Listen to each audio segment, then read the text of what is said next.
This is the Northern Ireland Assembly Committee Room 30. This is the Northern Ireland Assembly Committee Room 30.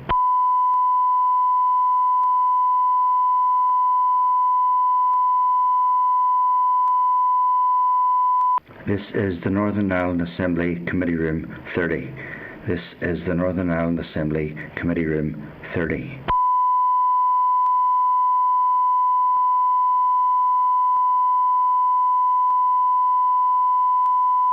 This is the Northern Ireland Assembly Committee Room 30. This is the Northern Ireland Assembly Committee Room 30.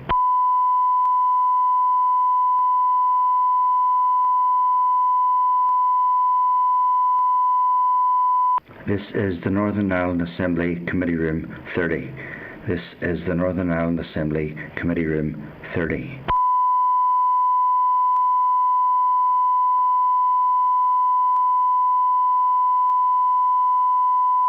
This is the Northern Ireland Assembly Committee Room 30. This is the Northern Ireland Assembly Committee Room 30.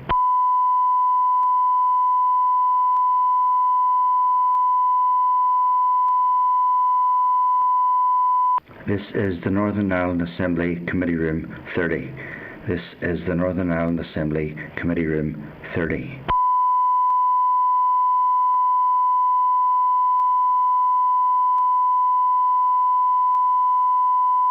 This is the Northern Ireland Assembly Committee Room 30.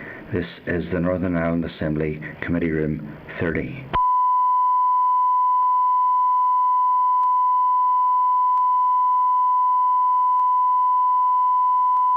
This is the Northern Ireland Assembly Committee Room 30. This is the Northern Ireland Assembly Committee Room 30.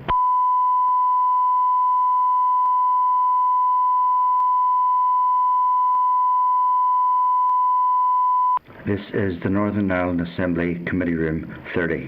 This is the Northern Ireland Assembly Committee Room 30.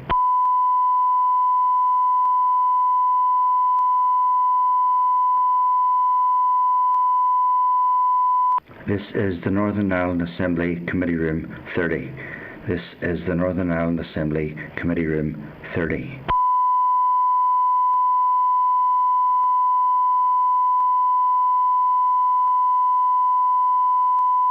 This is the Northern Ireland Assembly Committee Room 30. This is the Northern Ireland Assembly Committee Room 30.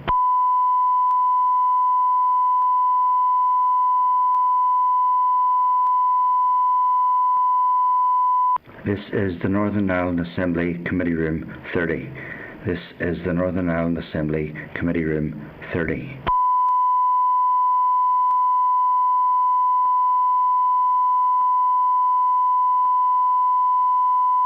This is the Northern Ireland Assembly Committee Room 30. This is the Northern Ireland Assembly Committee Room 30.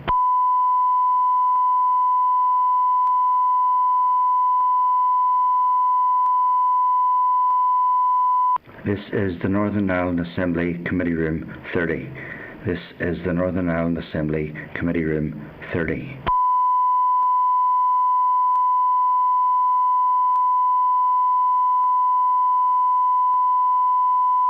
This is the Northern Ireland Assembly Committee Room 30.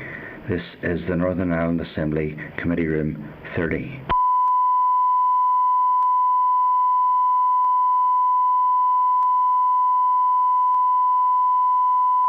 This is the Northern Ireland Assembly Committee Room 30. This is the Northern Ireland Assembly Committee Room 30.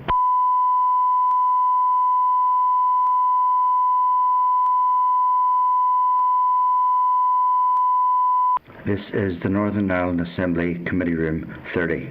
This is the Northern Ireland Assembly Committee Room 30.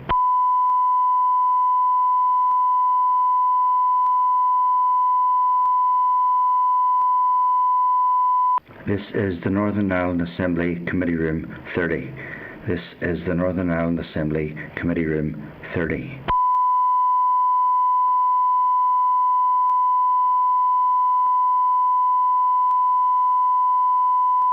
This is the Northern Ireland Assembly Committee Room 30. This is the Northern Ireland Assembly Committee Room 30.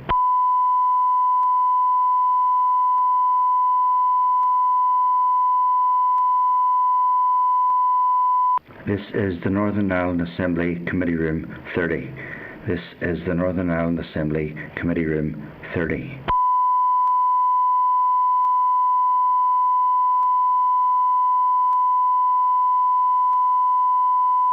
This is the Northern Ireland Assembly Committee Room 30. This is the Northern Ireland Assembly Committee Room 30.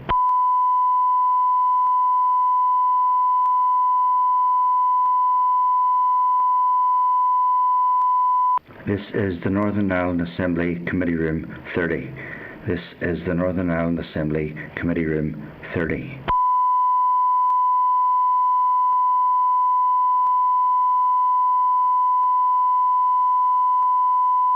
This is the Northern Ireland Assembly Committee Room 30.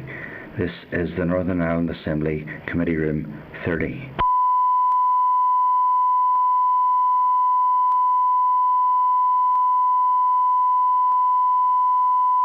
This is the Northern Ireland Assembly Committee Room 30. This is the Northern Ireland Assembly Committee Room 30.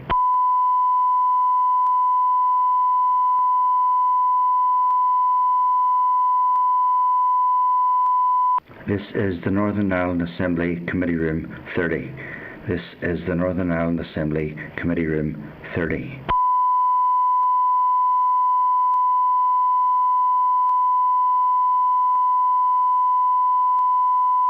This is the Northern Ireland Assembly Committee Room 30. This is the Northern Ireland Assembly Committee Room 30.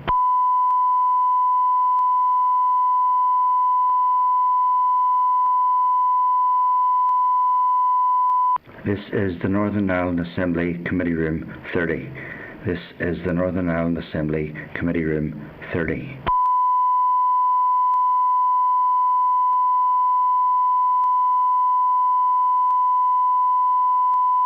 This is the Northern Ireland Assembly Committee Room 30.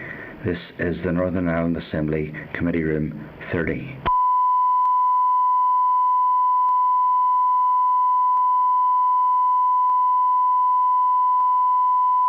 This is the Northern Ireland Assembly Committee Room 30. This is the Northern Ireland Assembly Committee Room 30.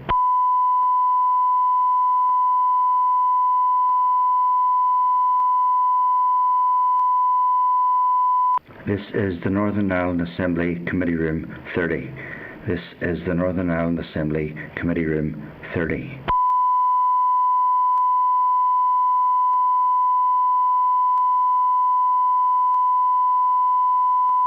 This is the Northern Ireland Assembly Committee Room 30. This is the Northern Ireland Assembly Committee Room 30.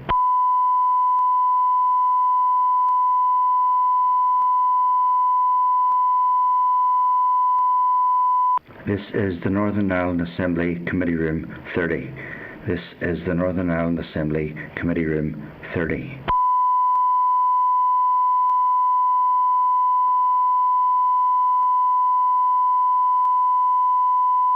This is the Northern Ireland Assembly Committee Room 30. This is the Northern Ireland Assembly Committee Room 30.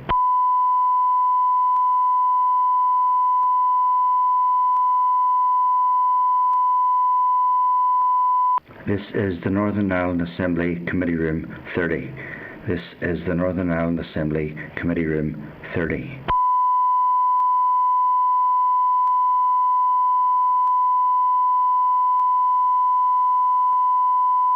This is the Northern Ireland Assembly Committee Room 30.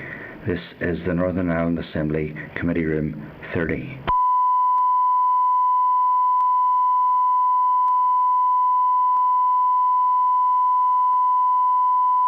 This is the Northern Ireland Assembly Committee Room 30. This is the Northern Ireland Assembly Committee Room 30.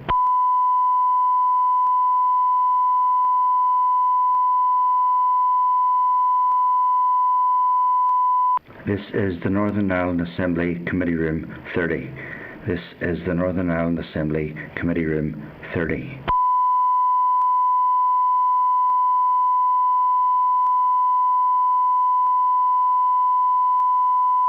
This is the Northern Ireland Assembly Committee Room 30.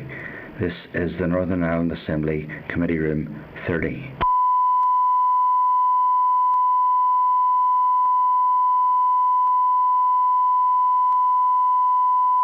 This is the Northern Ireland Assembly Committee Room 30. This is the Northern Ireland Assembly Committee Room 30.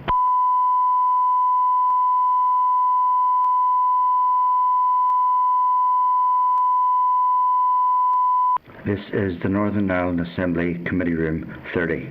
This is the Northern Ireland Assembly Committee Room 30.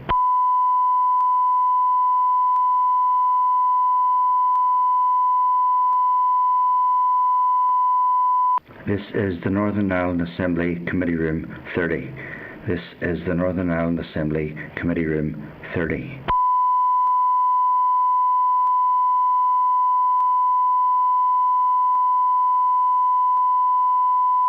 This is the Northern Ireland Assembly Committee Room 30. This is the Northern Ireland Assembly Committee Room 30.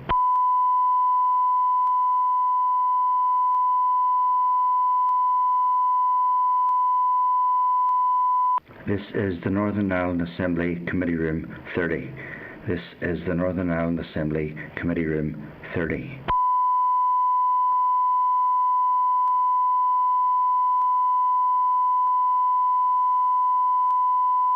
This is the Northern Ireland Assembly Committee Room 30. This is the Northern Ireland Assembly Committee Room 30.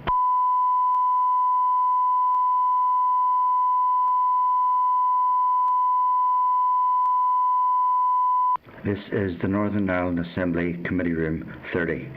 This is the Northern Ireland Assembly Committee Room 30.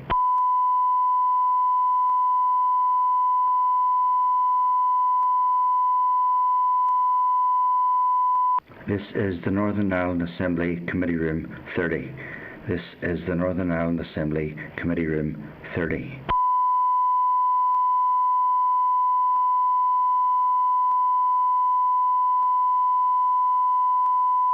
This is the Northern Ireland Assembly Committee Room 30. This is the Northern Ireland Assembly Committee Room 30.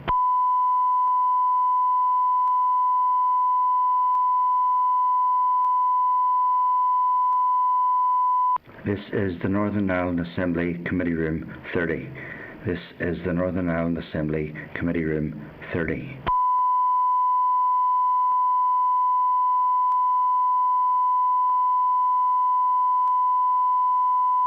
This is the Northern Ireland Assembly Committee Room 30. This is the Northern Ireland Assembly Committee Room 30.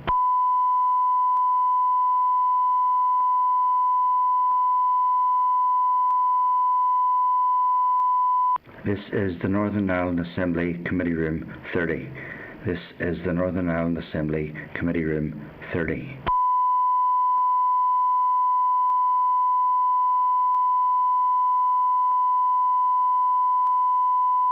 This is the Northern Ireland Assembly Committee Room 30. This is the Northern Ireland Assembly Committee Room 30.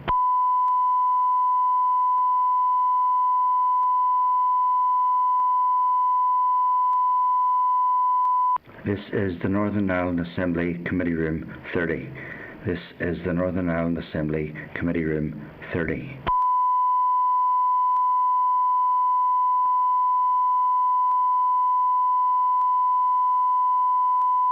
This is the Northern Ireland Assembly Committee Room 30. This is the Northern Ireland Assembly Committee Room 30.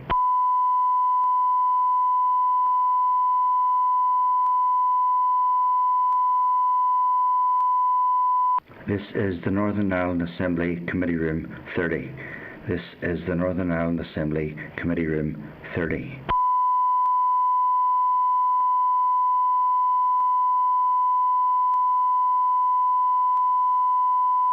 This is the Northern Ireland Assembly Committee Room 30. This is the Northern Ireland Assembly Committee Room 30.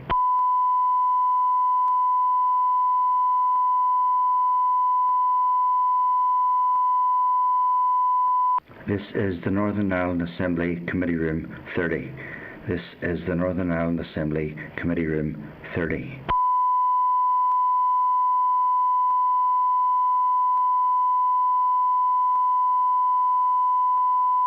This is the Northern Ireland Assembly Committee Room 30. This is the Northern Ireland Assembly Committee Room 30.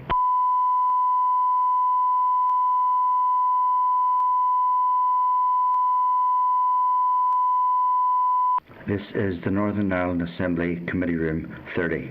This is the Northern Ireland Assembly Committee Room 30.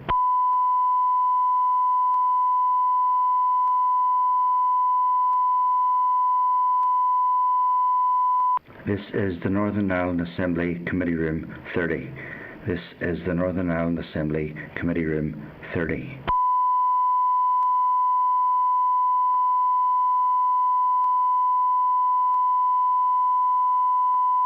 This is the Northern Ireland Assembly Committee Room 30. This is the Northern Ireland Assembly Committee Room 30.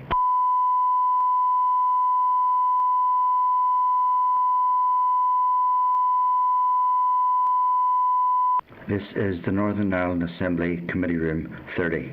This is the Northern Ireland Assembly Committee Room 30.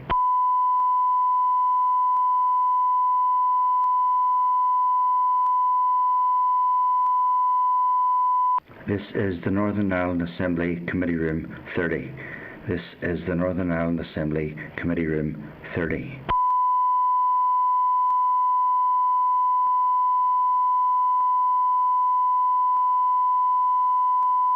This is the Northern Ireland Assembly Committee Room 30. This is the Northern Ireland Assembly Committee Room 30.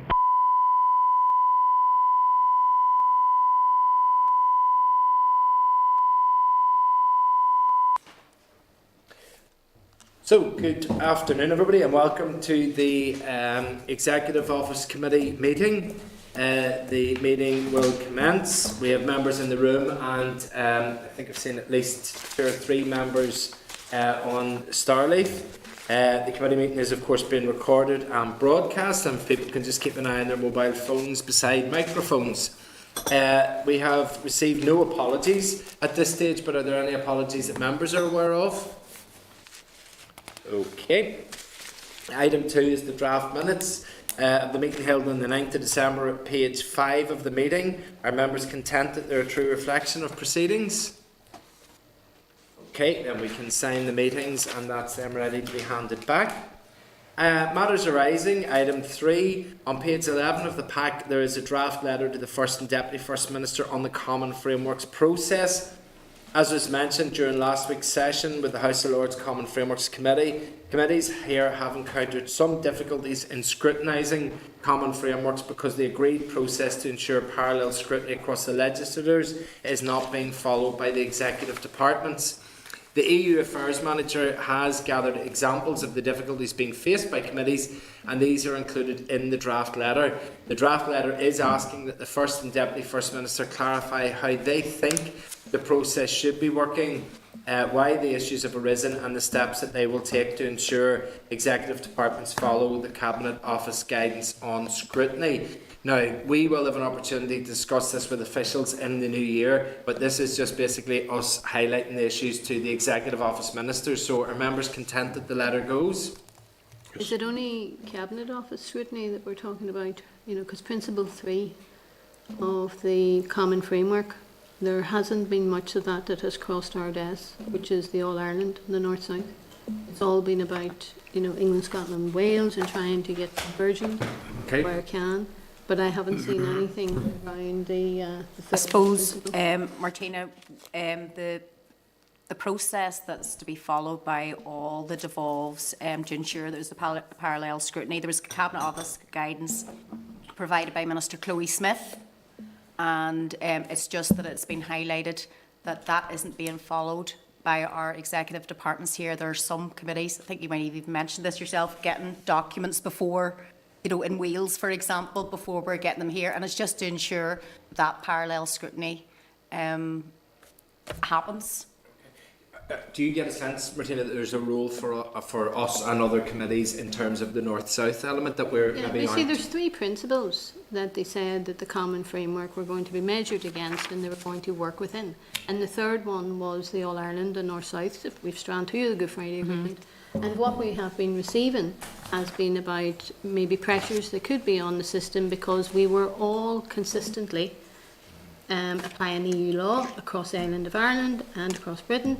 Now that that has changed, we've got a protocol, so there's not going to be convergence, as we know, across across Britain and here, but there will be at times converging across Ireland. So we need to ensure that we're not only dealing with part of it, but we're dealing with it in its totality. So I think the letter also needs to reflect the fact that the third principle of the common framework doesn't seem to be presenting itself to this committee.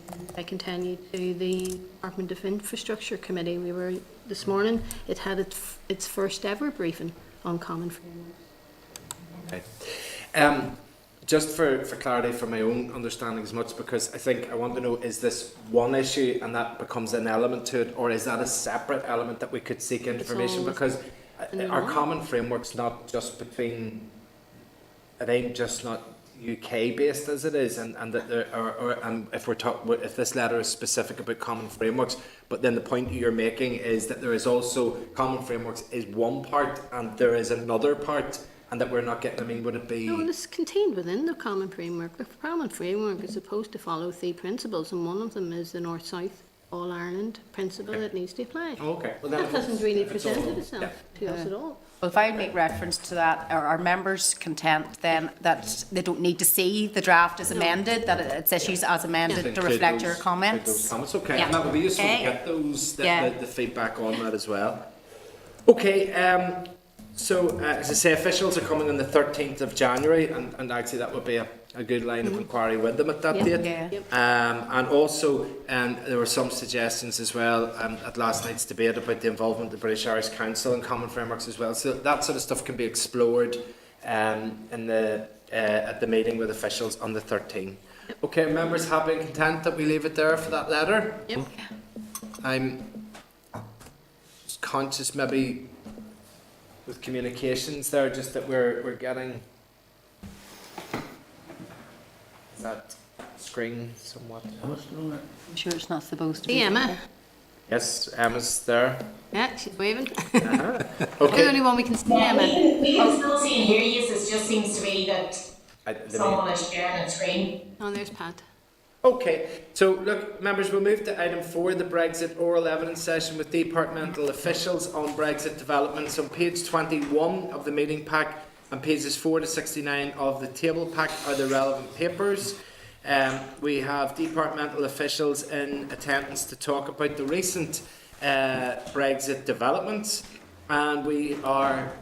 It's good. I looked down and you weren't there. I looked up and you're there. So we can welcome to the room Andrew McCormick, the Director General of International Relations at the Executive Office, and Tom Reid, who's Director of EU Relations from the Executive Office, who's taking full advantage of being in the room. I think we lost you the last time whenever you were on by telephone or Starleaf. And also then we have Lynsey Moore, who isn't, she's in the audience there, but hopefully we'll get Lynsey moved up into the spotlight as well. She's just on. Okay, on the phone, there we go. And Lynsey is able to join us, who's the Director of the European Division and Head of the Office of the Northern Ireland Executive in Brussels. Okay, so as ever, folks, the session is being recorded, and Hansard will provide a transcript. Maybe if we pass over to yourselves, Andrew, to give us an update of things that have happened in the past week, and then we can open up the questions from members, please. Grant, thank you, Chair. Thanks for the opportunity to be here at a very interesting stage of the process. I think I've not a lot to say about the main negotiations. You can see the tweets and the readouts and the different bits of briefing as well as I can, and draw your own conclusions. I think still strong possibility of a deal despite all the steps that have been taken and the long journey that we've been on, but it certainly makes it challenging in terms of how to manage the new year, given that the uncertainty has lasted a lot longer than was expected. And there'll be a lot of adaptation to do whatever happens, one way or the other. I think probably the main thing to focus on, and I won't say much, I'll give time to focus on what is of most concern to the committee, but obviously a lot decided last week. Important agreement between the co-chairs of the Joint Committee, and that's for formal ratification at the Joint Committee meeting tomorrow.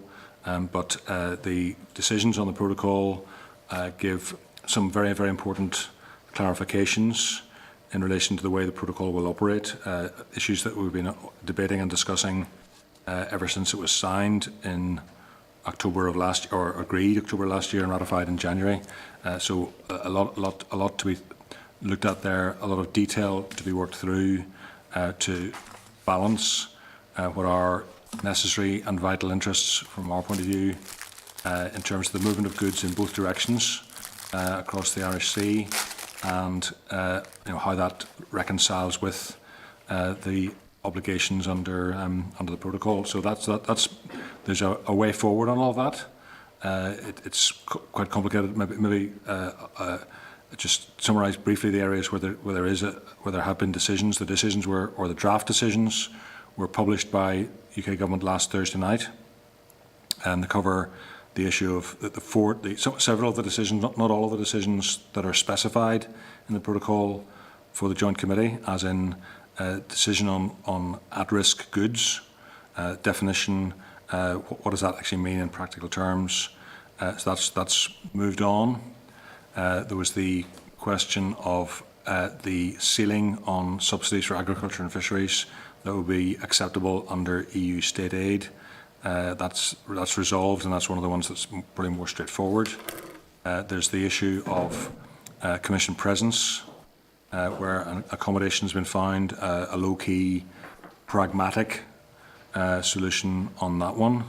There's the fourth decision that's specified in the protocol is in relation to fish landings, the conditions that would apply to ensure that when vessels registered here land in their home port, that they're not liable for tariffs. So there's detail to be worked out there still, and that's probably linked in to the wider high-level discussions on fisheries, that being such a major part of the main negotiations.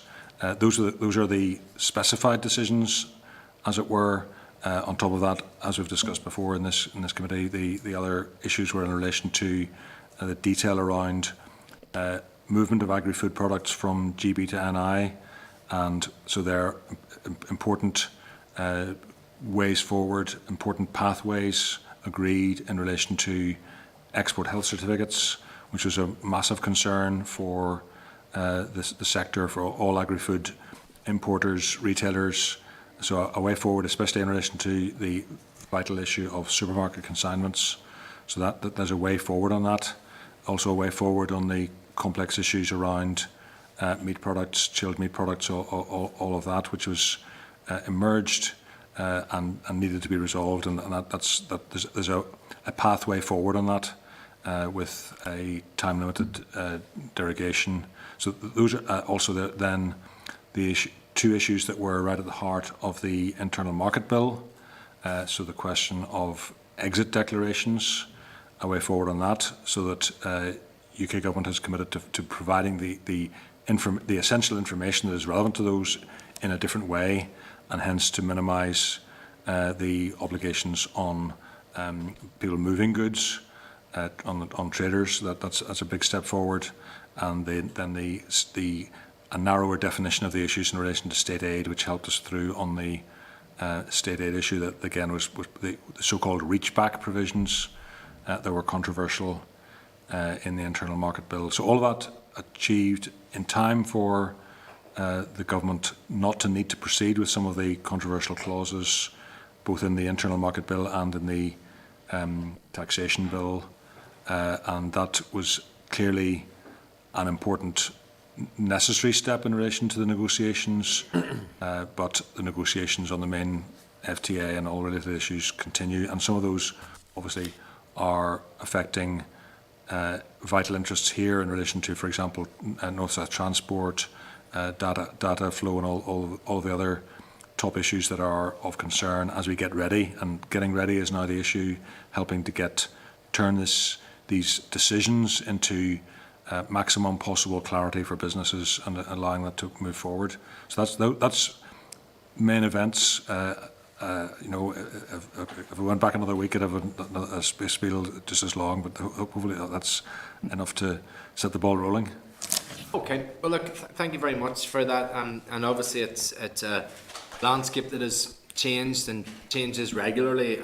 So we appreciate the difficulty that there can be in providing updates. And I suppose looking at the number of achievements that there were last week, it's no real achievement in a sense. They've come up with these decisions in about 2 weeks before they're actually required, and certainly I'm sure the achievements that were made last week between the two sides won't be felt as achievements on the ground by businesses and communities that are going to be impacted them, insofar as it would have been better to have known them 4 or 5 months ago rather than just a few weeks. But such is the process of negotiations, and they often do go down to the wire. But I appreciate and accept that there still are a lot of difficulties out on the ground for businesses, and any uncertainty that's removed is helpful. Can I ask one processy question, and then I'll go into maybe a question of more substance? Just in terms of where we are at the minute, obviously the future trade agreement hasn't been agreed, but if that does, if for example that was sorted this week, what sort of process are we looking at trying to implement that? Because the end of the transition period is 2 weeks on Friday. So, and what sort of requirement will there be to ratify any of that, and is there any impact here on the Assembly in terms of the 2 weeks or Christmas-based weeks, and is there a requirement for things to be done, or are the things that can wait until January? So for it to be properly and effectively implemented would require ratification on both sides, which is as simple as need be on the UK side, because they could take a bill through Parliament very quickly, as a few days can be sufficient when necessary.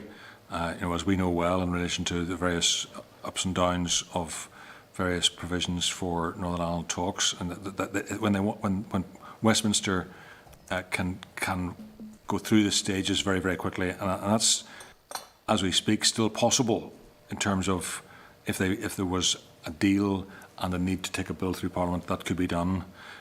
On the European side, the questions really are what is ultimately going to be required in practical terms. Clearly, any agreement would have to be confirmed by the member states in the European Council, so that's the fundamental necessity, and it's obviously why the process continues in that sense. I mean, the negotiators have a very clear responsibility and mandate from the Council, as in the member states, and that stands and is still working out. The issue will be the role of the Parliament. That there's a convention that something like this would be subject to ratification. It would go to a number of committees in the Parliament, and then be subject to vote. It's almost impossible. Almost, I say almost, because when the will is there, sometimes anything can be made possible. But we'll see what happens on that. Lynsey might want to come in on this point, because it's a very important element of how this works out, and the way in which we've had some direct contact with MEPs. Certainly back in around September, they were saying, it really does need to be sorted in October to allow translation, legal scrubbing, or for the legal text to be translated, understood, considered by the committees, reports by committees. That would have been a good conventional process, but clearly that's squeezed. There's a lot of speculation about different ways in which this could proceed. I think from the point of view of good government, what is needed is certainty and clarity, certainty as to what is the law, what law applies, and how that works out.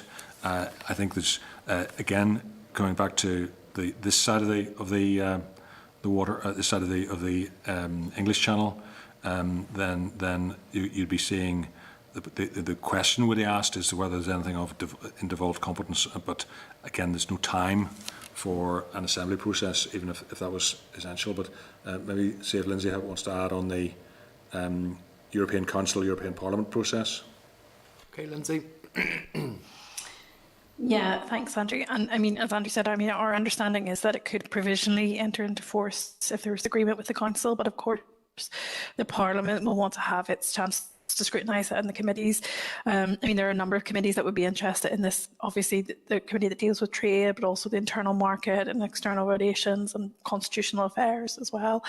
So there are quite a few interested parties in this, and whether that would be possible, you know, even if there was an agreement to have all of that done before, and to have a call an ad hoc plenary to do that, is quite slim. I think the Parliament themselves have sort of indicated they'd be willing to do it early in the new year. And yes, I think that is just, there's that sort of, we are very much, and you mentioned before about the lateness of decisions in general, so we're very much, you know, really bypassed all of those deadlines that the institutions felt were necessary to have this all in place for the 1st of January. So we're a little bit in uncharted territories, I think it's fair to say on this. But I know that there is sort of a willingness from the institutions to try and facilitate it as much as they can. Without picking at words, but you know, deal with it as best they can. I know it's, you know, just, does that mean that if it isn't, say if it was ratified or agreed by the Council but then had to go to the European Parliament and be washed through there, does that mean that it's not officially in action until they've completed that process? And if that was the case, what would happen to trade, businesses? What would they do if that took to the 3rd week of January? What would happen in those 3 weeks of January? Or is that the uncharted waters you're talking about? There's uncharted water there, but I think the key thing would be that if there's a provisional application, I take them in a legal application, so that therefore conforming with what is said in relation to that agreement. So okay. I think there would be it would be very unfortunate, highly to be avoided, to have businesses behaving for, say, 3 weeks as if there's no deal, and then a deal is taking effect only after formal ratification. Far better to have the continuity and the essence of provisional application. It would be making that legally defensible and a basis on which people can actually comply with legal obligations. But this is where getting clarity, that clarity on this is really important in the next literally a week or so. Sure. Okay, then... I would just say that my uncharted waters were about the sort of institutional procedure rather than the application of the agreement. As Andrew just pointed out, it would be, provisionally applied. Okay, then in a response, I think it was to a question on, I can't remember, it was Monday, the Economy Minister suggested that, as a result of Brexit, there would be very little impact and, in terms of finances and the runs of finances. But then I think today in her committee has highlighted that there might be about 70 million of funding that won't be there after Brexit. And we did work with the councils in terms of listening to them and the pressures that they feel that they will face. And I suppose there is significant concern amongst a number of sectors that finance that was there may not be there in the future. Hopefully it's still in the territory of may not, and that it will actually be replicated, but there's no assurances for that. And I suppose I'm wondering, has an audit been done right across Northern Ireland civil service, pinpointing exactly which funds of money come from where under European funds and when they will dry up, and what the replacement for them will be, A, or B, what the ramifications will be if there is no replacement funding? And if so, is that something that this committee could be made available to us so that we can see what the impact of Brexit would be financially? No, that's a very, very important line of analysis, and I think things are not certain at this point in time. The undertaking previously had been continuity and replacement of European funds. That was part of what was said at an earlier stage.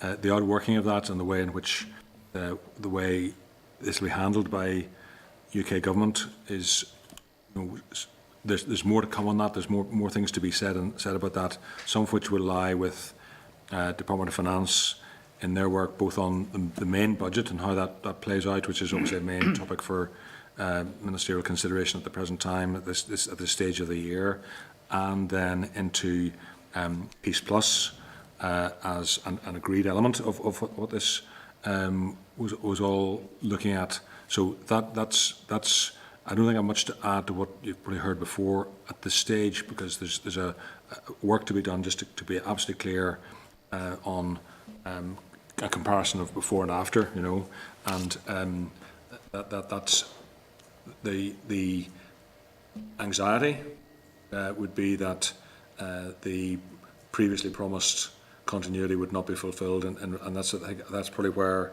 Minister Dodds was concerned. That's a familiar point that I've heard her making in other contexts. But Lynsey has probably some insight and detail on this. Yeah, Lynsey. I was just going to add that I think the Department of Finance colleagues last week did provide some briefing on this, and I know that they have, as Andrew said, they have been looking exactly at that across all the different funds that Northern Ireland has received, where it has received EU funding over the years. I mean, this is quite complex because, you know, the funds come to us in different ways. Some of it comes directly, some of it is where organisations within Northern Ireland have bid into what we call competitive funding pots within the EU. So we have looked at that across the board to see what that gap would be. And as I said, the Department of Finance colleagues have that. I think that would have been the basis of some of the briefing that they did give to you last week. What is important in terms of the future negotiations, as you know, is there's still, you know, we have some clarity around the Peace Plus programme, which is sort of on one side. And again, I know that was raised last week in the committee, but we are still waiting for confirmation of what programmes the UK will sign up to as part of the future relationship agreement, and they were primarily focusing on Horizon 2020, or the Horizon Europe, that replaces it, and the Erasmus programme. But I do think as well there has been some indications that they may not join the Erasmus programme. And, you know, what then comes from that, as Andrew said, is the conversation with the UK government about how they propose to replace that, because, you know, both of those would be programmes that universities, particularly in Northern Ireland, but also other sort of higher education and local government, etc., would access quite a lot. And Lynsey, is that as somebody that's availed of many Erasmus Plus and Youth in Action programmes before it, is that cliff edge? So if the UK decides not to sign up that, then on the 1st of January people cannot apply to them? Or is there a sort of, I know sometimes they used to run them on 6 or 7 year rounds, so would we get to the end of the round before we would have to opt out of those? I think for some of the Erasmus days, they tend to be over a year rather than over, you know, some of the other programmes are over 5 or 7 years. I think for the Erasmus ones, I know that they had made arrangements for those to continue for the year that would have started, let's say this year, that might continue into next year. But yes, that would mean they wouldn't be able to access it from next year on, let's say, from whenever the start of the year would be in 2021. But I do also know that both that the UK is looking at sort of domestic replacement for those as well, in terms of schemes that would be replacing it domestically. I don't have a lot of detail on that. That's again something the Department for Economy colleagues are looking at, but it is something that's being explored. As delivering a programme to a group of young people that allows them to go to Finland and Lapland to replace that with you can go to Essex doesn't really sound as exciting for them. Not much against Essex, but I would hope that we might be able to get ourselves involved in a programme that allows us to look a bit broader than just England, Scotland and Wales. But well, I think that's what the domestic programme will, I mean, it's a UK funded programme that might look at those international exchanges. Good to hear. Good to hear. I'm going to bring Doug in and then in the room, but can I just say, because of the nature of the Starleaf, can any of the other members that are on Starleaf that want to speak, if you use the raise hand function, it means then we can see here at the desk that you're looking to come in and we can call you in at that stage. But I'll pass to the Deputy Chair, to Doug. Thanks, Chair. Thank you for giving us. I mean, it's fast moving, isn't it? I mean, you prepare for one thing and all of a sudden something else happens, and I feel for you in regards to that. And we're in the same business of trying to catch up and keep up the pace with this, and it is moving at pace.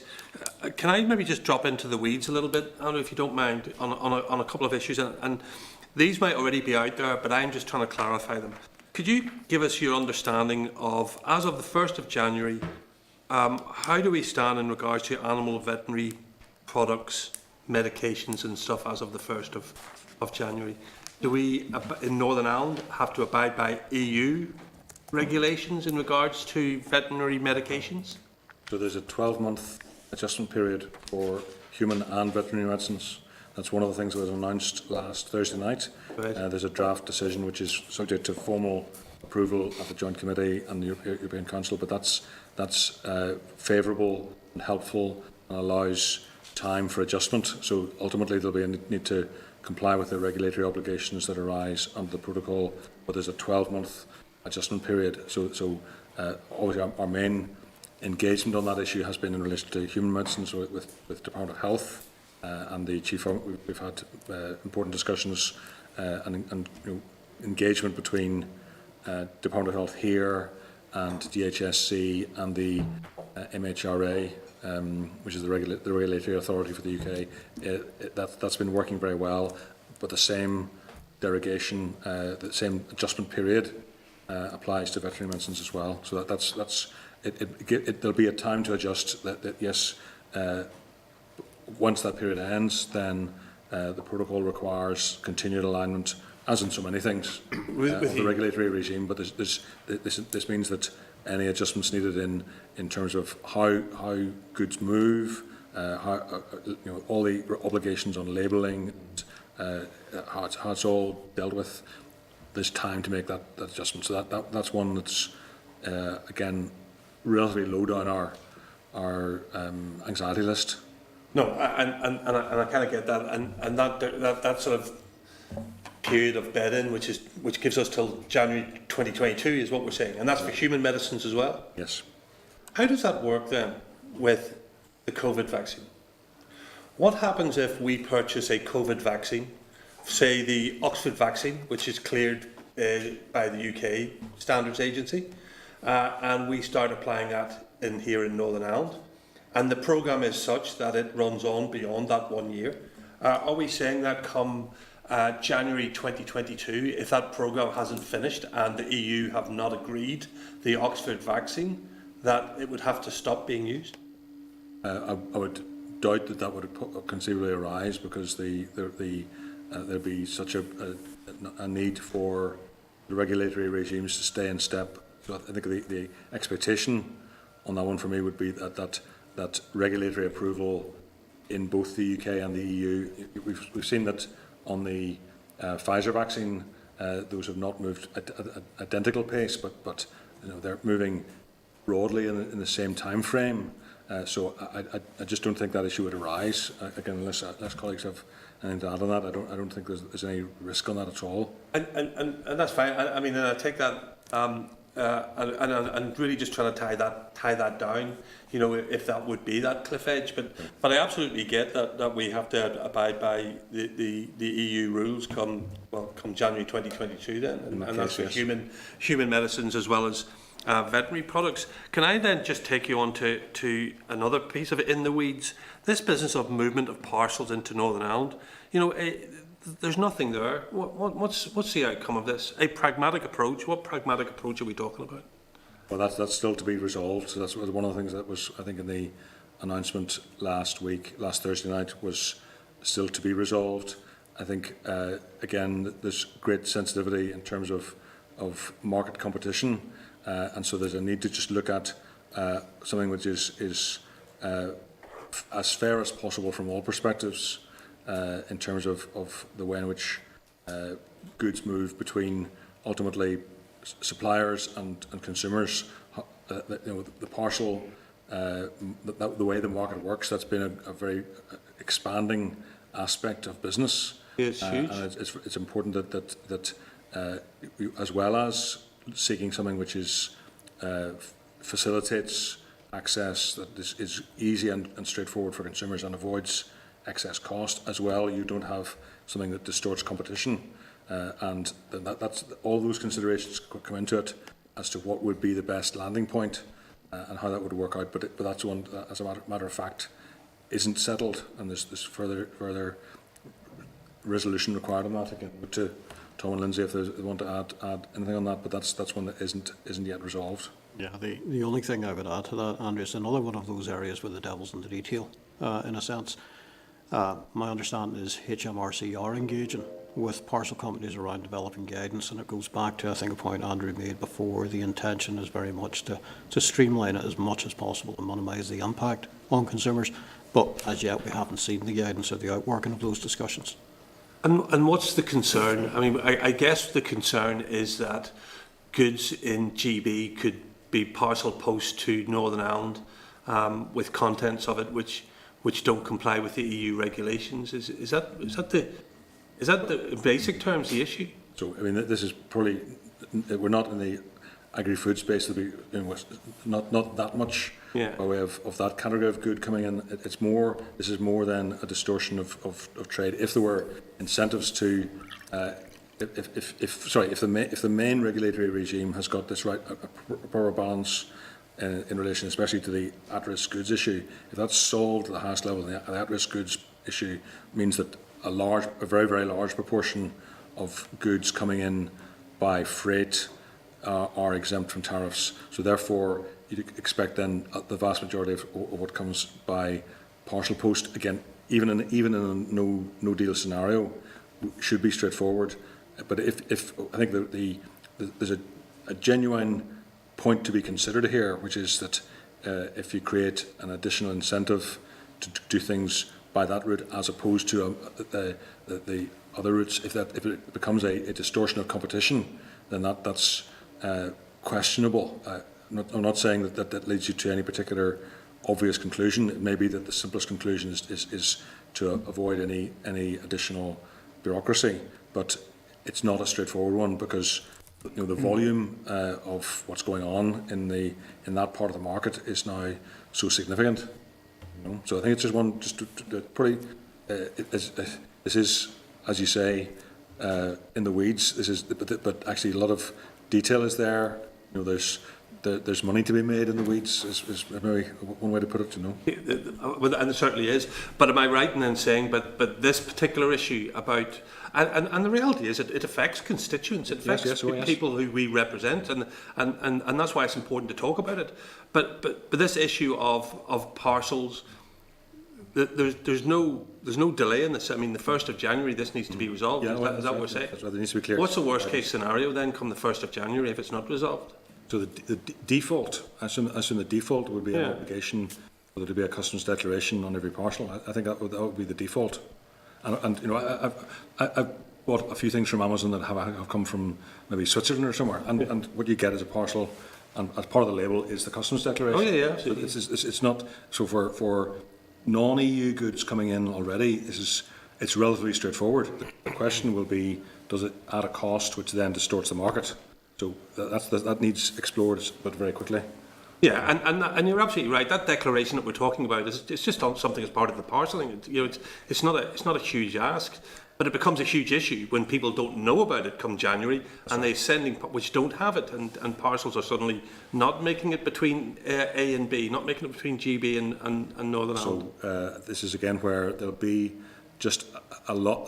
This is only one of many areas. Of course, where it is. There'll be a lot of adjustment to be done, and I think the one thing for certain is that lots of things won't be quite ready.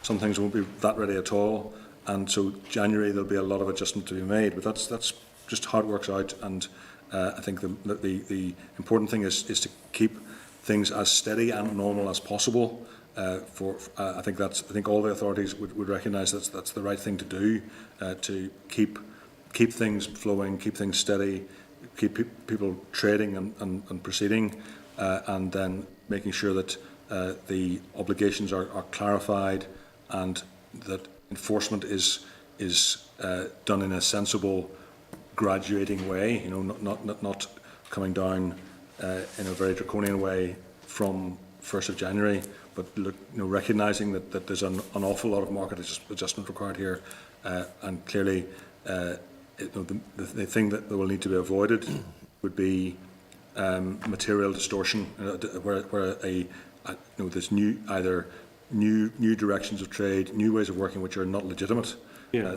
So getting clarity as to what are the obligations, how people comply, making that as clear and straightforward as possible is part of our task. But a lot of that is with DFE. A lot of it is actually with HMRC. I mean, the parcel point actually is a UK government responsibility. No, and you're right, Andrew. And I guess and I'm deliberately in the weeds, by the way, and I'm deliberately in the weeds because in the weeds is what affects our constituents the most. Absolutely right. And that real concern is that sitting now on the 16th, 17th of December, that if we're talking the 1st of January, that there's just the people won't know. They just will not know come the 1st of January what they do in regards to sending parcels. That's where it affects people at the lowest level, and that's why I mentioned it. But thank you. I mean, it just shows that there is an issue. And can I raise this last issue? And again, it's just getting an understanding as best I can, because it's being talked about and it's asked about. We understand the principle of supervision at our ports, EU supervision at our ports. We understand that. Yep. We understand it's been put in there. There will be lots of people who are not happy about that. I wouldn't be particularly happy about it, but it's there. What we do, we need to make it. We need to make these things work because we need to make Northern Ireland work. That's a fact, and I want to make Northern Ireland work within the United Kingdom. What do we know about that, Andrew? I mean, I'm being told that these EU officials are going to be on a rotation basis. Do we know? Is there any detail on that, or how it's intending to work? And if I can, please, because I'm not trying to get into a contentious issue, but the sensitivities of Northern Ireland, there is a contentious issue, and that contentious issue is, and you'll know that is if UK officials are being monitored by Irish officials in Northern Ireland that's where the contention comes in. I'm not trying to create a contentious, but people will want to know that. Do we know any details about if it's going to be a rotation, how they're going to do it, or whether they're looking at those sensitivities just to try and ease people's minds? No, there is genuine awareness of the sensitivity of this issue. I think in the discussions between Vice President Šefčovič and the Chancellor of the Duchy of Lancaster, this was part of what they would have explored, and that there's awareness of what it looks like and what it feels like, and the part of the answer to that is a low-key presence.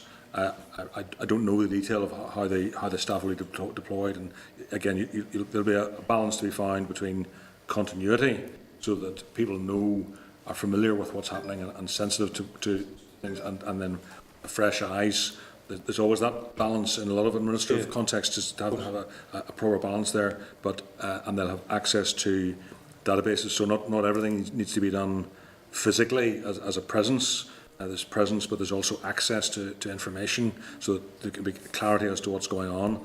I think it's definitely important to say this is on behalf of the EU as a whole, not of any individual member state, whatever may be convenient within the island in that sense. But this is clearly what was agreed. Fundamentally, there was a clear agreement in Article 12 of the protocol that this would be happening, and it's been taking a bit of work to get a right and an acceptable resolution of that. But from the point of view of the other member states, what they will say is this is the only place around the entire periphery of the EU where the entry into the territory, and because there's nothing at the land border, anything coming in here has automatic, free, totally unrestricted access across the island. Therefore, to entirely trust a third country, as in the UK, to look after all of that, it is a very big ask from their point of view. So that there are, when we say, and we have said in the discussions with the Commission, be aware of these sensitivities, and Michael Gove and his officials have said how sensitive this is in negotiating what is now resolved as the way forward. Then what they say back is, well, we've got sensitivities as well. This is access to the market. If you look at either on food as an issue, and all that's sensitive about food safety, and then issues around distortion of the single market. That's incredibly sensitive from the point of view of Italians or Poles or any of the member states. So they will all say that and say to the Commission, make sure you look after, make sure you don't give away such that we put risk into access to our market. So sensitivity on both sides. That's why it took time to resolve. But what has emerged was announced last Thursday. Again, there's a decision for formal adoption at the Joint Committee that's published in there as to how that will work. Thank you, and I would echo that. I mean, I guess it's that. I mean, I don't apologise for being biased here, and I'm concerned about Northern Ireland and the perception of Northern Ireland and how Northern Ireland is going to work. And I said this already. It is, and we need to make Northern Ireland work within the United Kingdom. So that's why I'm biased on this. So, but that light touch is really important that we point out that light touch, and people can disagree with that. But just the very point of EU officials walking about with high-vis vests with the EU logo on it will be too much for some people. There's ways of them making sure they can do their job and do it right and do it well. But having that light touch. And listen, I've kept you long enough. So I'm sorry for getting into the weeds, but thank you. That's where the stuff is. The work is there. Yes, that's right. It's there, and my garden are the two places that you'll find weeds. But that's another conversation. Okay, Martina. Andrew, thank you for that overview. And just listening to Doug, I can imagine what it must be like for your own constituents and yourself, because I know you voted, you wanted to remain. I don't accept sometimes when we throw around language, we are where we are, because we didn't have to be here. And officials in front of us today in the Infrastructure Committee were saying for them the 1st of January is only the start of the Brexit problems for departments, because it is a mess. And unfortunately, as a consequence of it, there's going to be a border somewhere. And anyone who hadn't thought that through, hadn't really interrogated those that were advocating to leave. And I know we fought very hard to ensure it wasn't going to be on the island of Ireland, but there was already a border in the Irish Sea, but it is going to be a hardening of that.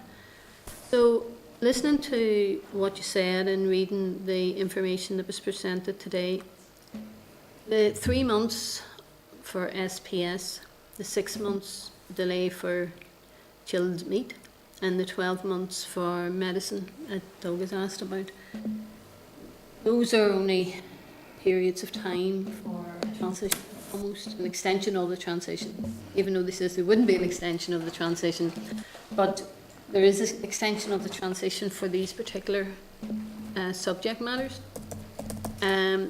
After the 3, 6, 12 months period, what happens? So each of those is different in fact in terms of how it plays out.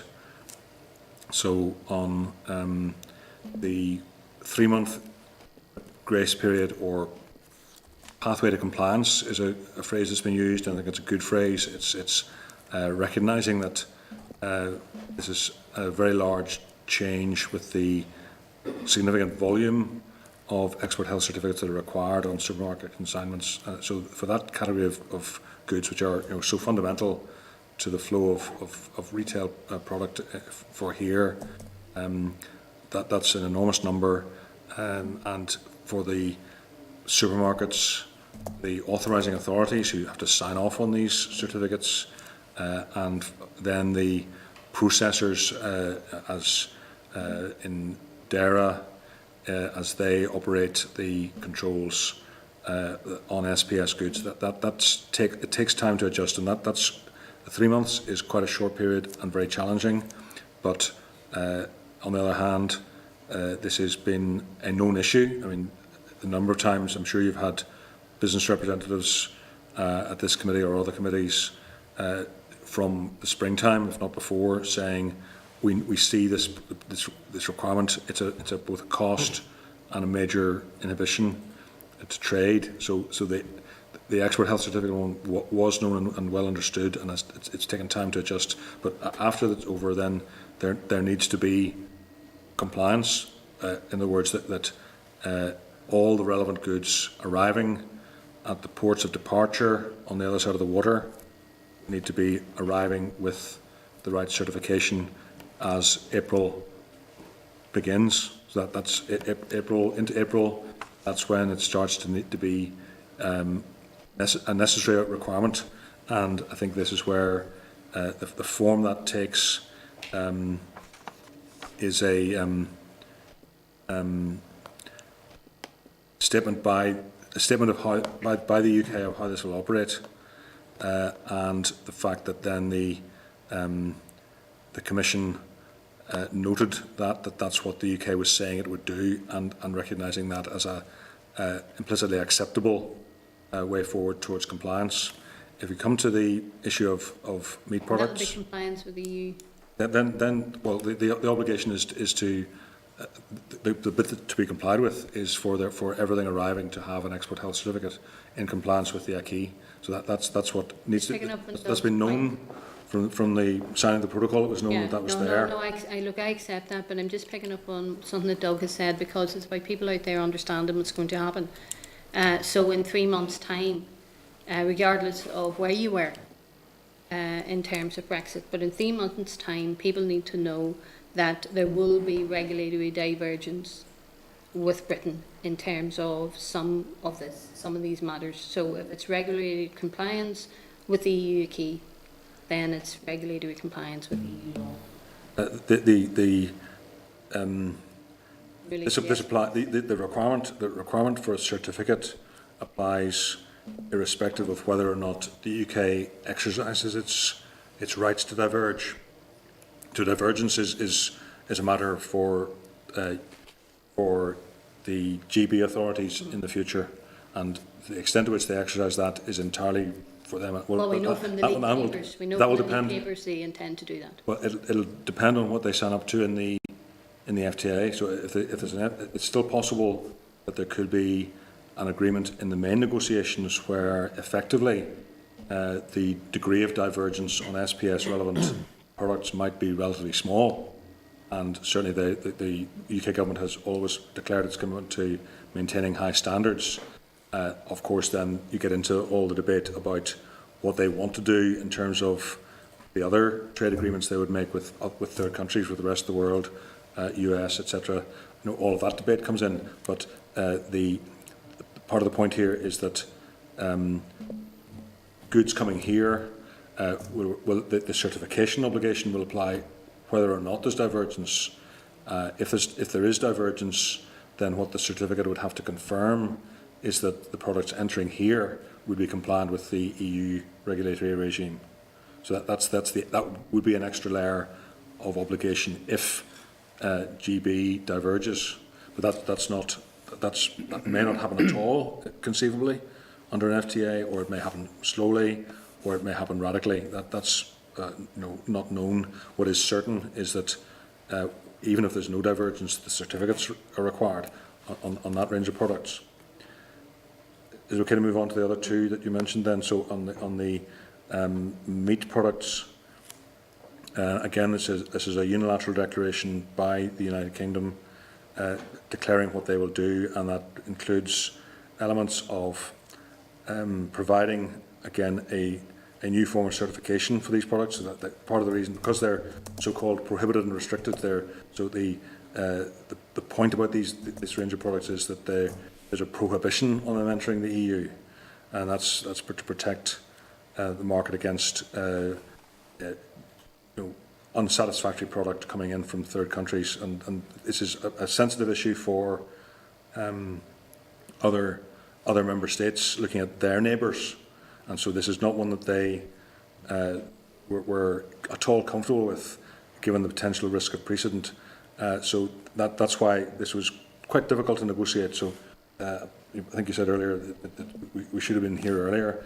I think the fact is that getting some of these things was genuinely difficult to negotiate, because they are, I'll go back to the point that there were great sensitivities for the member states. So securing these derogations, securing these adapting periods are pretty important, but not easy to secure. So 6 months, after 6 months, the documents are silent as to what happens after that. So what it doesn't say, this may be extended. It doesn't say it can't be extended. So we The- might the- end up in practice have an extension, and a further extension to the 6 months. The documents don't say anything either way. I think from what I know about the process, that would not be straightforward. I think Secretary of State Lewis has indicated the possibility of extension, and if that's negotiable and it makes things possible for longer term, that's to be desired because it makes life easier. But this is not just an issue for us. This is an issue between GB producers and the EU market. If they want to sell sausages or chilled mince from England or Wales into France or Germany, then at the moment that's prohibited, and they don't have a 6-month grace period. We have, because it's part of one country, or it's moving between GB and NI. That's the way it looks. So that's a very sensitive, very difficult issue, but the document is silent. The 3 months, the 6 months and 12 months, then that's applicable only here. So whilst we had been arguing for an extension, we had actually been arguing for an extension for everywhere. But almost nearly like the protocol, we got exceptional circumstances here. So the 6 months is only applicable here. Yes, this is something that applies as part of the agreement on the protocol. That's okay. And then the 12 months for medicine? Again, that's after that time, then the EU regulatory regime applies. Yeah, but, right. but there's time to adjust to that, and that affects how medicines move in terms of the way the market operates. Can I ask you, I just wrote down when you were speaking, because you talked about the movements of goods in both directions, but my understanding of the protocol is only movement on unfettered access in one direction. But that's correct, is it the other direction that we're talking about? Because I listened to a member on the floor on Monday or Tuesday claim there was unfettered access in both directions, which I just want, I think, for all other members who mightn't get into the weeds like this committee has to, and understand that. So it's good for us to share with our colleagues as well. So the trader assistance scheme and the movement assistance scheme, that some people are saying is quite complicated sounding, and they're feared that they may not get the clarity on it. That's what's going to assist maybe with some kind of movement from Britain into here. But the unfettered access that we have clearly is from here into the biggest market, into the EU market. Unfettered access. The phrase is normally used mainly, or actually in relation to the protocol itself, and indeed even in New Decade New Approach. The actual term unfettered access was only ever used in relation to Northern Ireland in GB, and that was then there were clauses. Yes, here to GB. It's actually not even necessary to say it in relation to the land border, because the protocol guarantees no inhibition. And one thing that I've heard a bit of anxiety, people asking, well, what do I need to do to move goods into the south? And the answer is nothing, because that is just totally. So we don't even talk about unfettered access, because it's so obviously unfettered. If you like, that's in a way the whole point of the protocol. Status quo. And that's actually, of course, a very significant market advantage. And any time I talk to Edinburgh, they're saying, well, we'd like that too. And many traders across the water would like to have that access to EU markets. In a way, it's what the trade negotiations are all about, is the conditions for GB to have access to sell into the single market, and how to get a zero quota, zero tariff trade deal. And they're having to go through an intense year of negotiations, but we've got it in the protocol, guaranteed and secure. So that's definite. Then what is also then occasionally said is a reference to unfettered access from GB to NI, and that was never used. That's never used in the protocol. Wasn't ever used in New Decade New Approach, and again, it's not a matter for me to comment on. It's just a matter of fact that there are, and we've always known that there would be a degree of checking.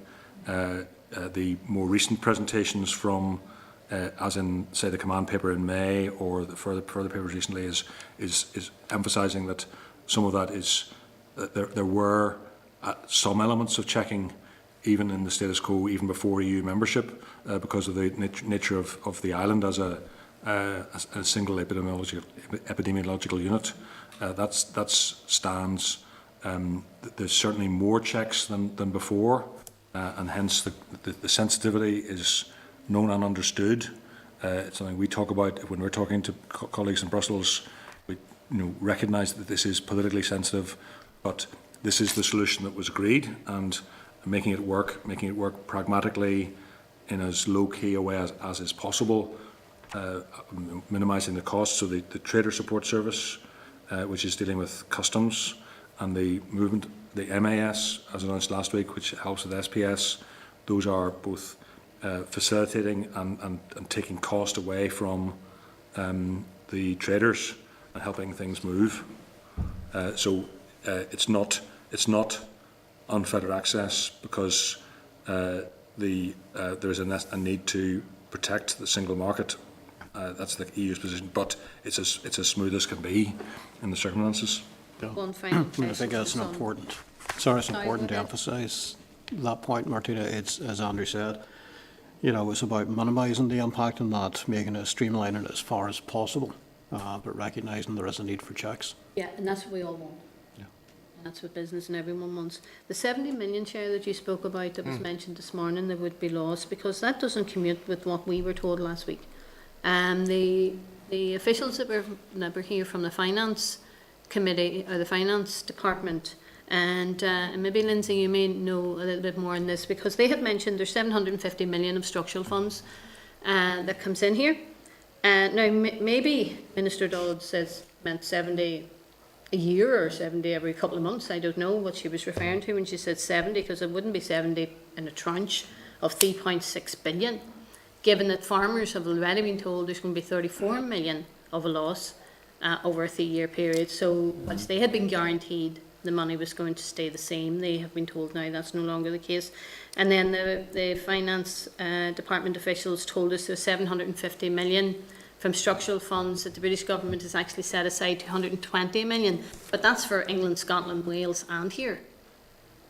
So it's a lot more than the 70 million, I suspect, from the calculation that we got from last week and from the information that we have so far, limited as it is. But it seems to be more than that, Lynsey? Well, I'm trying to do some quick maths while you're asking me that question. But yes, I think 750 million is over 7 years. So I can confirm that. Years? I don't have that figure from, so I don't have that figure from Department for Economy. They might be just focusing on particularly things that would come under the Economy Minister's portfolio. We'd have to check that with them. But I think what is correct, and again, the Department of Finance will have these figures more to hand than we do today, I'm afraid, because we've focused more on the joint committee decisions. But it is the case that there's some figures that are known. Obviously, we can talk about the figures that we know that we've historically received and we're receiving within this financial period from the EU. There are some figures out there from the UK government regarding the Shared Prosperity Fund. We also have some figures out there regarding to Peace Plus. So we really have to look at all of those and see where the 70 million figure comes from. But I mean, sort of a very rough ready reckoner, I suppose, is that, yes, if you take the 750 million and sort of divide it by 7 and maybe take off what they think you might get from the Shared Prosperity Fund, it might bring you roughly to that figure. But I honestly would have to check. But I think it's not, we shouldn't in any way underplay the challenges of not having, of trying to sort of navigate how that funding would be replaced. I think that's something I know our colleagues in finance are very much focused on. But Lynsey, that 750 million is only structural funds. I mean, we know there are dedicated funds coming to the north, and there's 3.6 billion. So the 70 million, whether that's from only the Department of the Economy, it would be helpful for this office, for this committee, if we had a handle on exactly what the figure, sure. For instance, what in a projected way. We're only 15 days away. This is Aye. our last committee. By the time we come back, it'll be over. Now, hopefully, there may be a future relationship, and whatever way that works out. But we know we're not going to get access to the EU in the same way as the funding streams. There's part of us will be in the EU, the custom union, but part of us in the single market. It's a hokey-pokey arrangement. But we also know when it comes to funding that whether it's farmers or groups and organisations that has got European Social Fund, European Regional Development Fund, all of the funds, we know there's going to be a loss. So it would be good for us maybe when we come back in Sure. January to have that unpacked first. We need to unpack the structural funds. There's then agriculture funding, which is what happens post-CAP. There are two rural development funds. Well, yes, absolutely. And then Massive funds. as you say, the competitive funds, the EU programmes that are still, there's still a bit of negotiation on those. I suspect that, I know that conversations with DFE officials have been focusing on their concerns over loss in relation to research funding, which is very, very important to invest in Northern Ireland, and European Social Fund. They were leading on both of those in my time in Department of the Economy, and if those are not replaced properly, then there are some very serious issues which I think play into the work that is going on at the present time in Department of Finance on the main budget. So some really central issues there. I think that's really important stuff. Well, we need to get you the breakdown. The Minister for the Economy, when she was a Brexiteer in Europe, because she should have known what the implications of this was going to have. It started on Monday at 0 and it's 70 million today, so it could be, by the time we get to the 1st of January, it could considerably have increased on that figure. Thank you, Andrew, for that. I'm going to progress on. I'm just conscious we're about 25 minutes over time at this stage, and we have another presentation coming in. That's not directed at you, Trevor, but you're next in asking the questions. But maybe if the panel could try and condense the replies as well, because we do have people waiting to join in. At this stage, I have no indications from anybody on the Starleaf has not put their hand up, so I'm presuming that, Trevor, you'll be our last question if you want. I can have all their time as well then. Yeah. No, I won't take long, I never do. Andrew, we seem to have gone from pessimism to optimism quite seamlessly in the last week or two, and that's good. I mean, I listened to Mr. Gove the other day making a statement about the protocol and the clarifications, and that's excellent as far as it goes. You know, the only words that concern me, and over and over again, was in principle.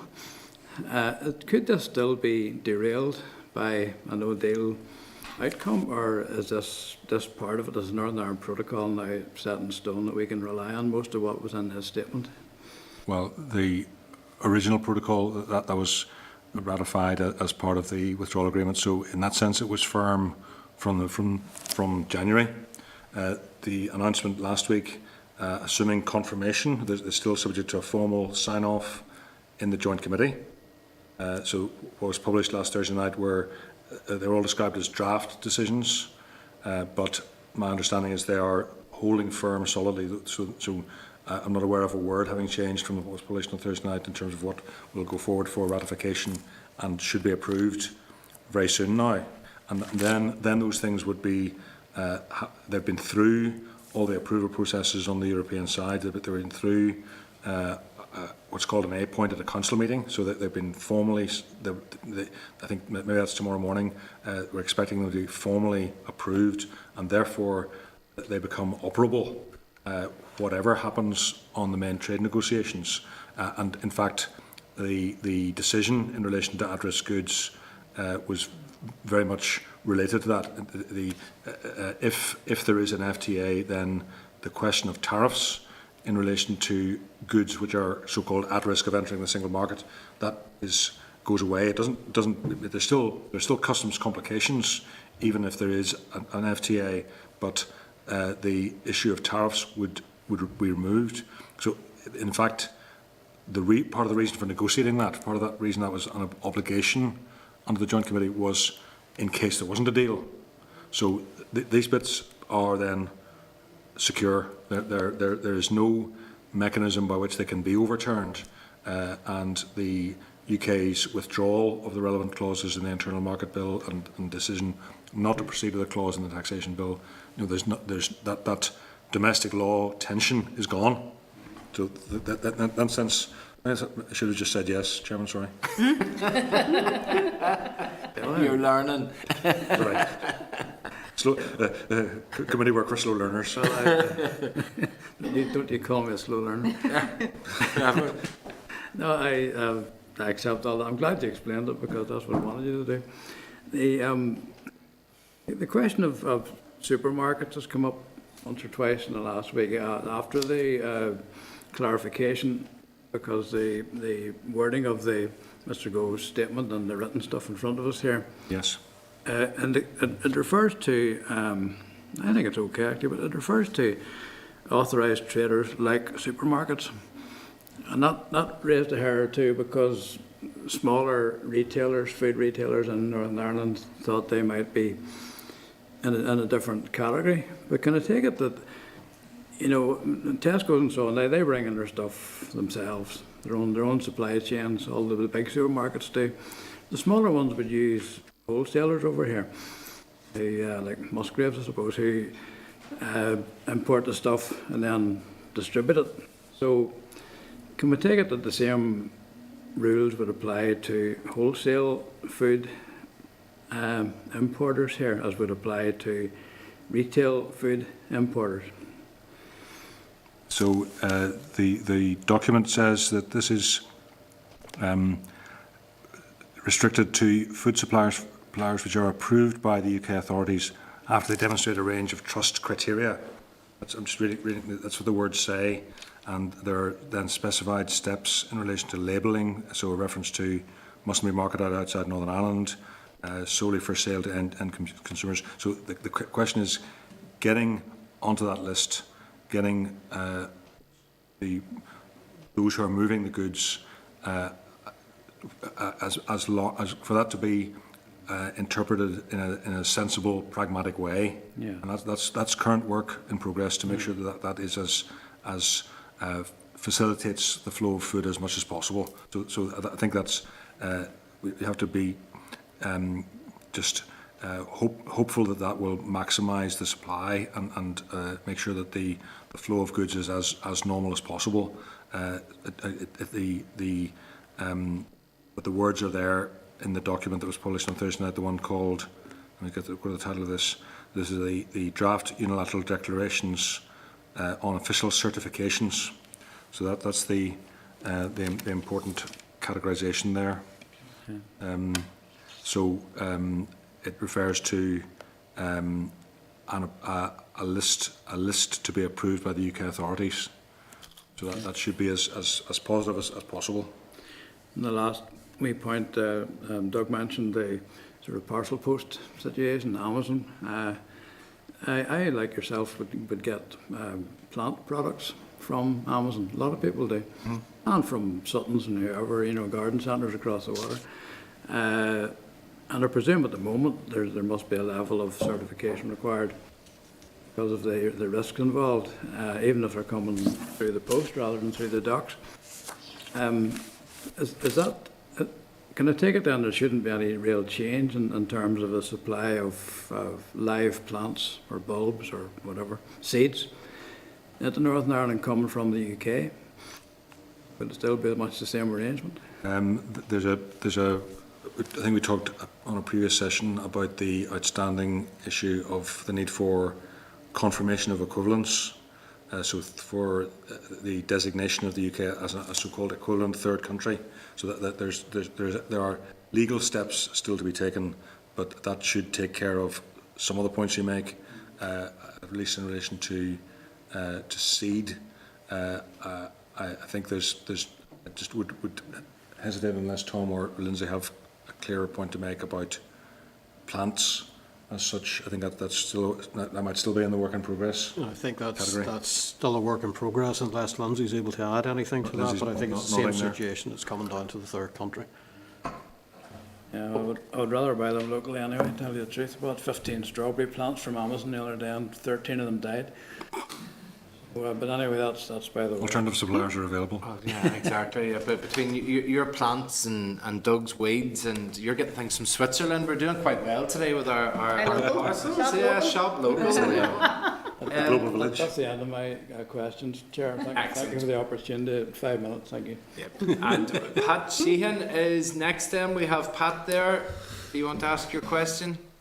Yes, Chair, and thanks. I missed quite a bit this afternoon because of technical difficulties. Not sure what the problem is, but in any event, just in regard to the agreement around EU customs personnel, could you give us some detail around that agreement, Andrew, please? So the detail on that one is also on the UK government website. The draft decision in relation to Article 12.2 of the protocol, and that sets out the nature of the way in which EU representatives would exercise their role of supervision. It's a low-key presence. It's a couple of dozen at most individuals who would be working with. So they will never be carrying out the checking responsibility. Their role is to supervise, especially it'll be DERA staff who'll be doing the main responsibility there to make sure that the regulatory regime is followed, and that needs to be then monitored to ensure that it's being done in a satisfactory manner. And that's, I think, sorry if you missed this, Pat, but I was saying earlier that there is a sensitivity from the member states to ensure that this is done well to protect their interests. But what has been established is something which also has regard to the great sensitivity of having EU staff operating after we've left the EU as such. So there's a working solution. The detail is available on the website as the draft decision, and that decision is likely to be adopted formally very soon. Is that? I can come back. And where will those staff be based, Andrew, when they're not on duty? Well, I don't know. I don't think there is an answer to that. I think that given that they'll need to operate at the various points of entry, as in Larne, Belfast, One Point, etc., that they'll need to be able to function in a normal working way when relevant consignments are arriving. So any time boats are arriving, they need to be able to be there, which then takes you into the need for them to be facilitated. But there isn't going to be is an office with a flag and a prominent commission presence. I think the rest would be just pragmatic operational ways of working. Desks to sit at, space to work, and ways to engage and meet with the DERA staff. But it's as low key as can be imagined, really. Anything Lynsey or Tom want to add? No, I mean, I think again, Andrew, that's a key point. It's as low key as it can be, whilst ensuring staff have access to facilities to undertake the job. Okay, thanks for that. Thanks, Chair. Okay, thank you, Pat. Okay, thank you very much. That's the end of those indicating the questions. So I appreciate we've kept you a little longer than needs be, but it is our last meeting of the year, and obviously things will change somewhat whenever we speak again in the new year. But thank you very much indeed, and thank you very much. All happy Christmas as well. Happy Christmas all. Thank you. As best we can. Thank you, Lynsey, as well. You've been with us quite a fair bit during the year. Thank you. All the best. I know. I feel like we should get a special mention for our appearances this year. Yeah, done well. Done well. These folks will take just 2 minutes while we prepare the tables for our next guest. So we'll just take a break for 2 minutes. This is the Northern Ireland Assembly Committee Room 30. This is the Northern Ireland Assembly Committee Room 30.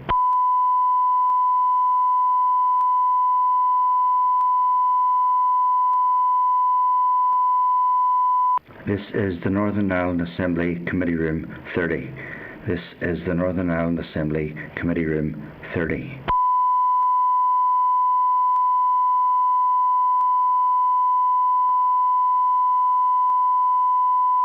This is the Northern Ireland Assembly Committee Room 30. This is the Northern Ireland Assembly Committee Room 30.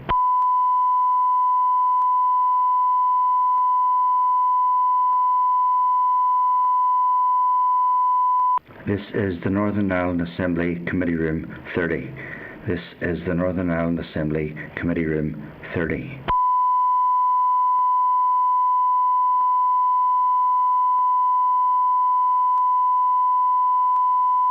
This is the Northern Ireland Assembly Committee Room 30. This is the Northern Ireland Assembly Committee Room 30.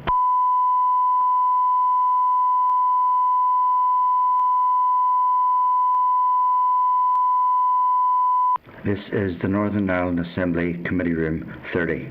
This is the Northern Ireland Assembly Committee Room 30.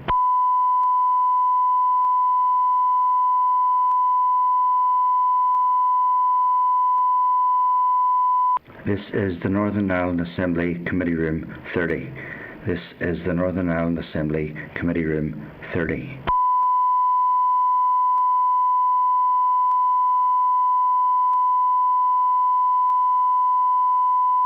This is the Northern Ireland Assembly Committee Room 30.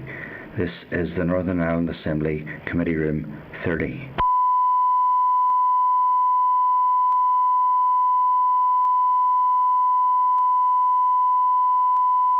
This is the Northern Ireland Assembly Committee Room 30.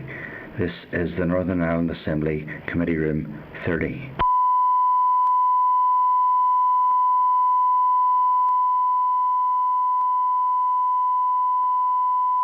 This is the Northern Ireland Assembly Committee Room 30.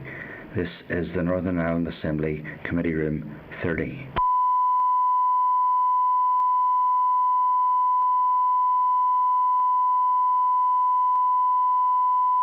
This is the Northern Ireland Assembly Committee Room 30.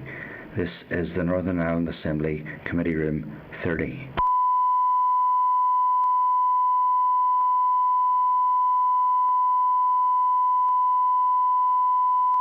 This is the Northern Ireland Assembly Committee Room 30. This is the Northern Ireland Assembly Committee Room 30.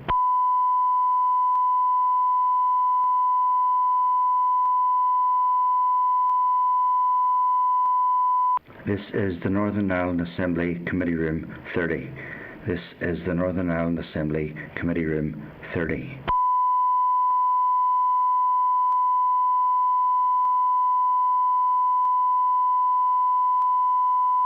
This is the Northern Ireland Assembly Committee Room 30. This is the Northern Ireland Assembly Committee Room 30.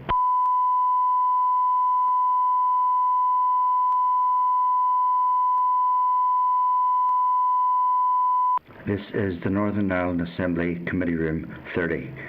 This is the Northern Ireland Assembly Committee Room 30.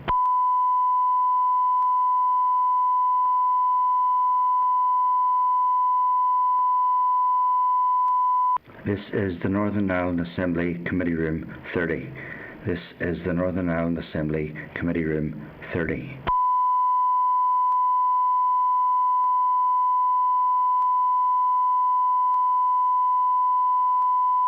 This is the Northern Ireland Assembly Committee Room 30. This is the Northern Ireland Assembly Committee Room 30.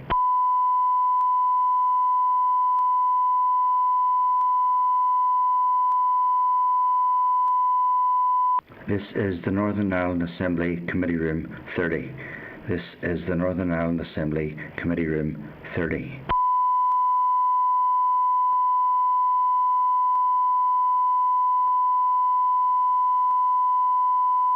This is the Northern Ireland Assembly Committee Room 30. This is the Northern Ireland Assembly Committee Room 30.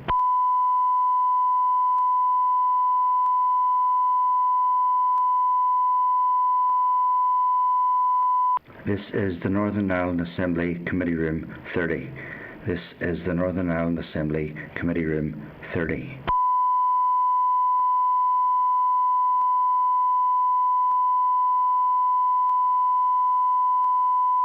This is the Northern Ireland Assembly Committee Room 30. This is the Northern Ireland Assembly Committee Room 30.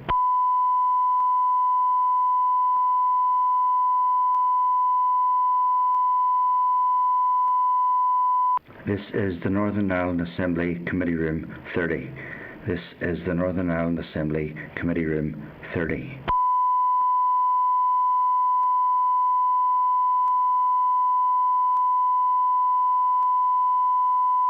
This is the Northern Ireland Assembly Committee Room 30. This is the Northern Ireland Assembly Committee Room 30.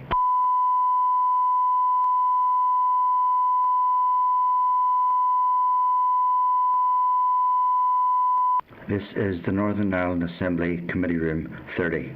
This is the Northern Ireland Assembly Committee Room 30.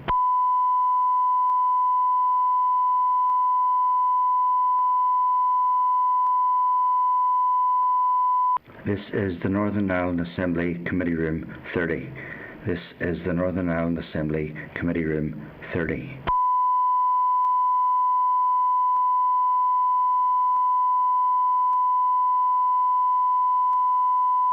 This is the Northern Ireland Assembly Committee Room 30.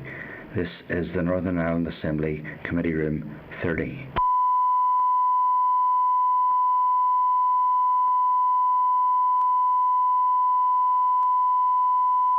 This is the Northern Ireland Assembly Committee Room 30.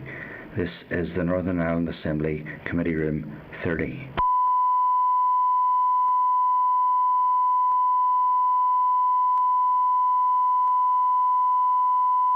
This is the Northern Ireland Assembly Committee Room 30. This is the Northern Ireland Assembly Committee Room 30.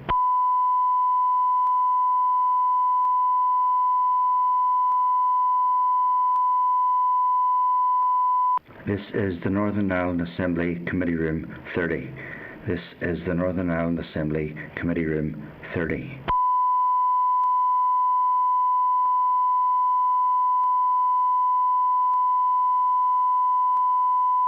This is the Northern Ireland Assembly.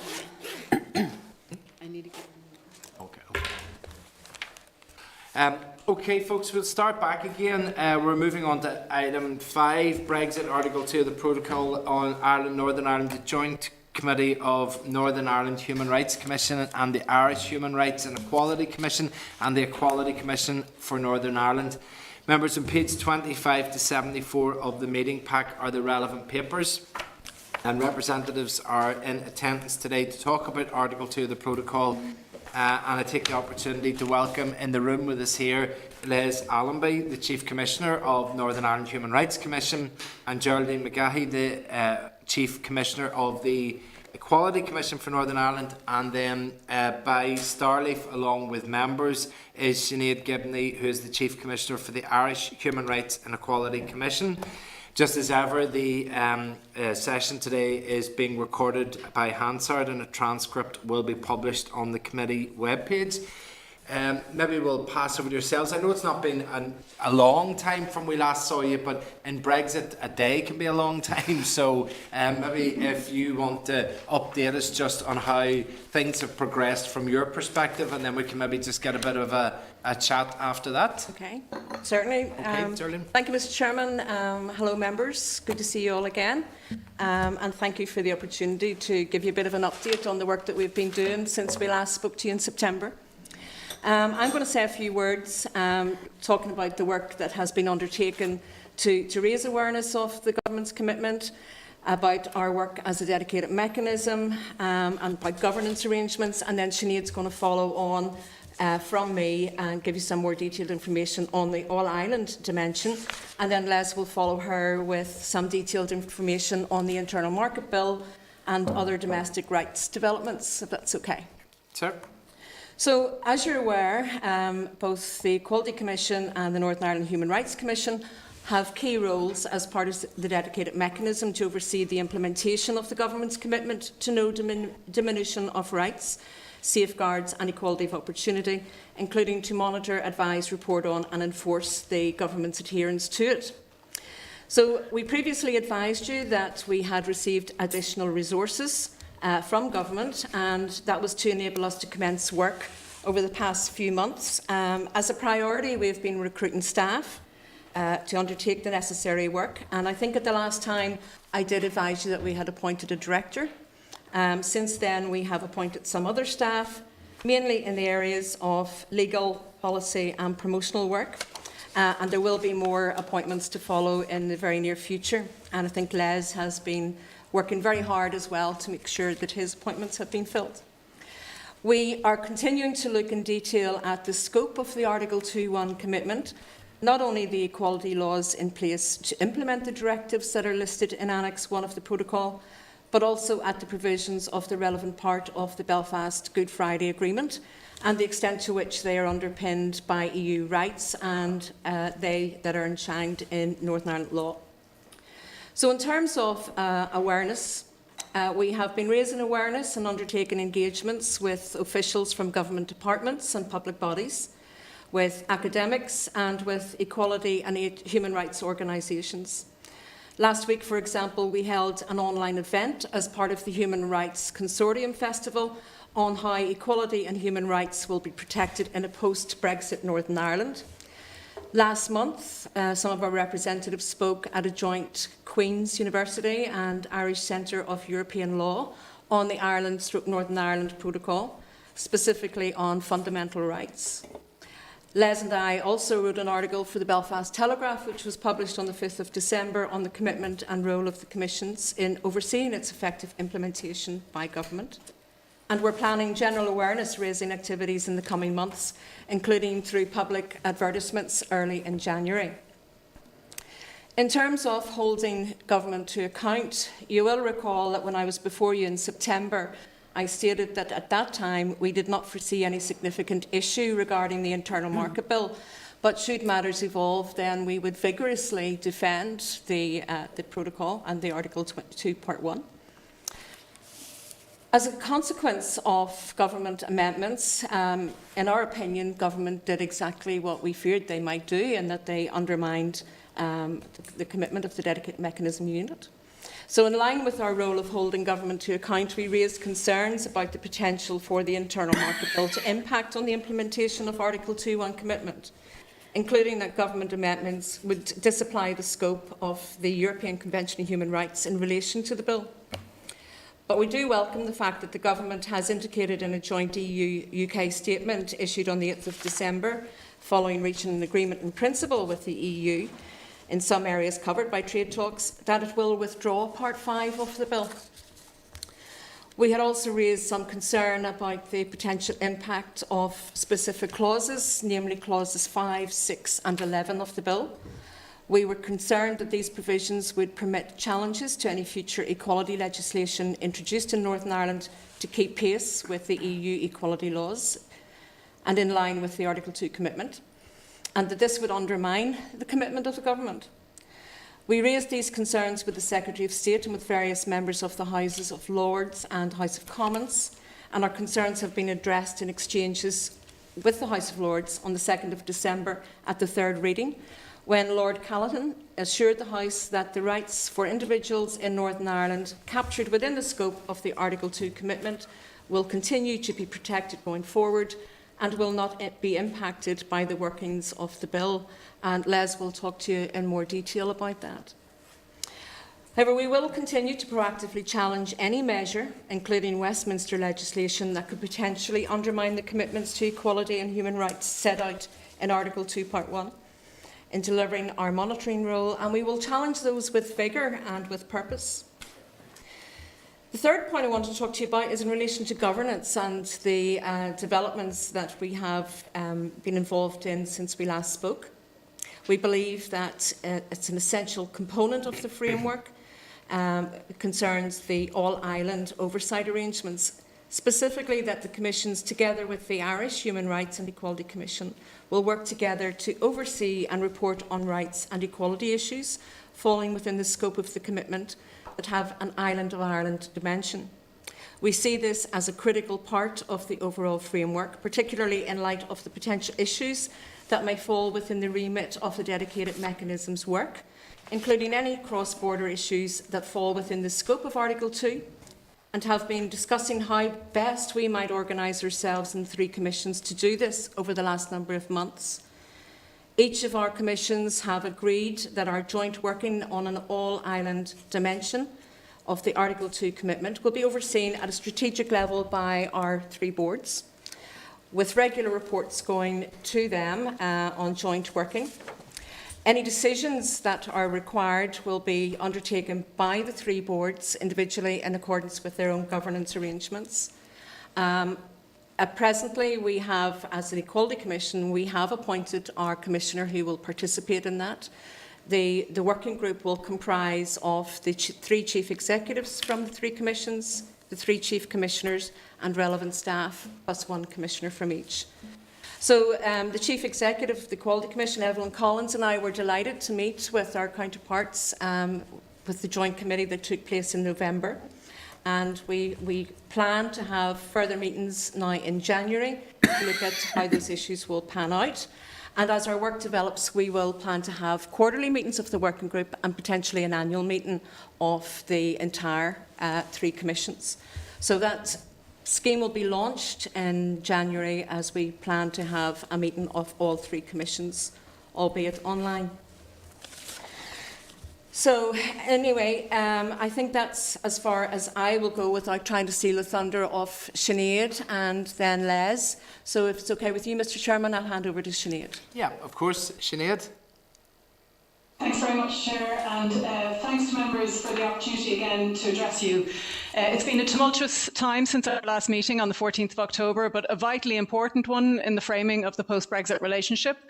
And obviously within that, a new horizon for the protection of human rights and equality.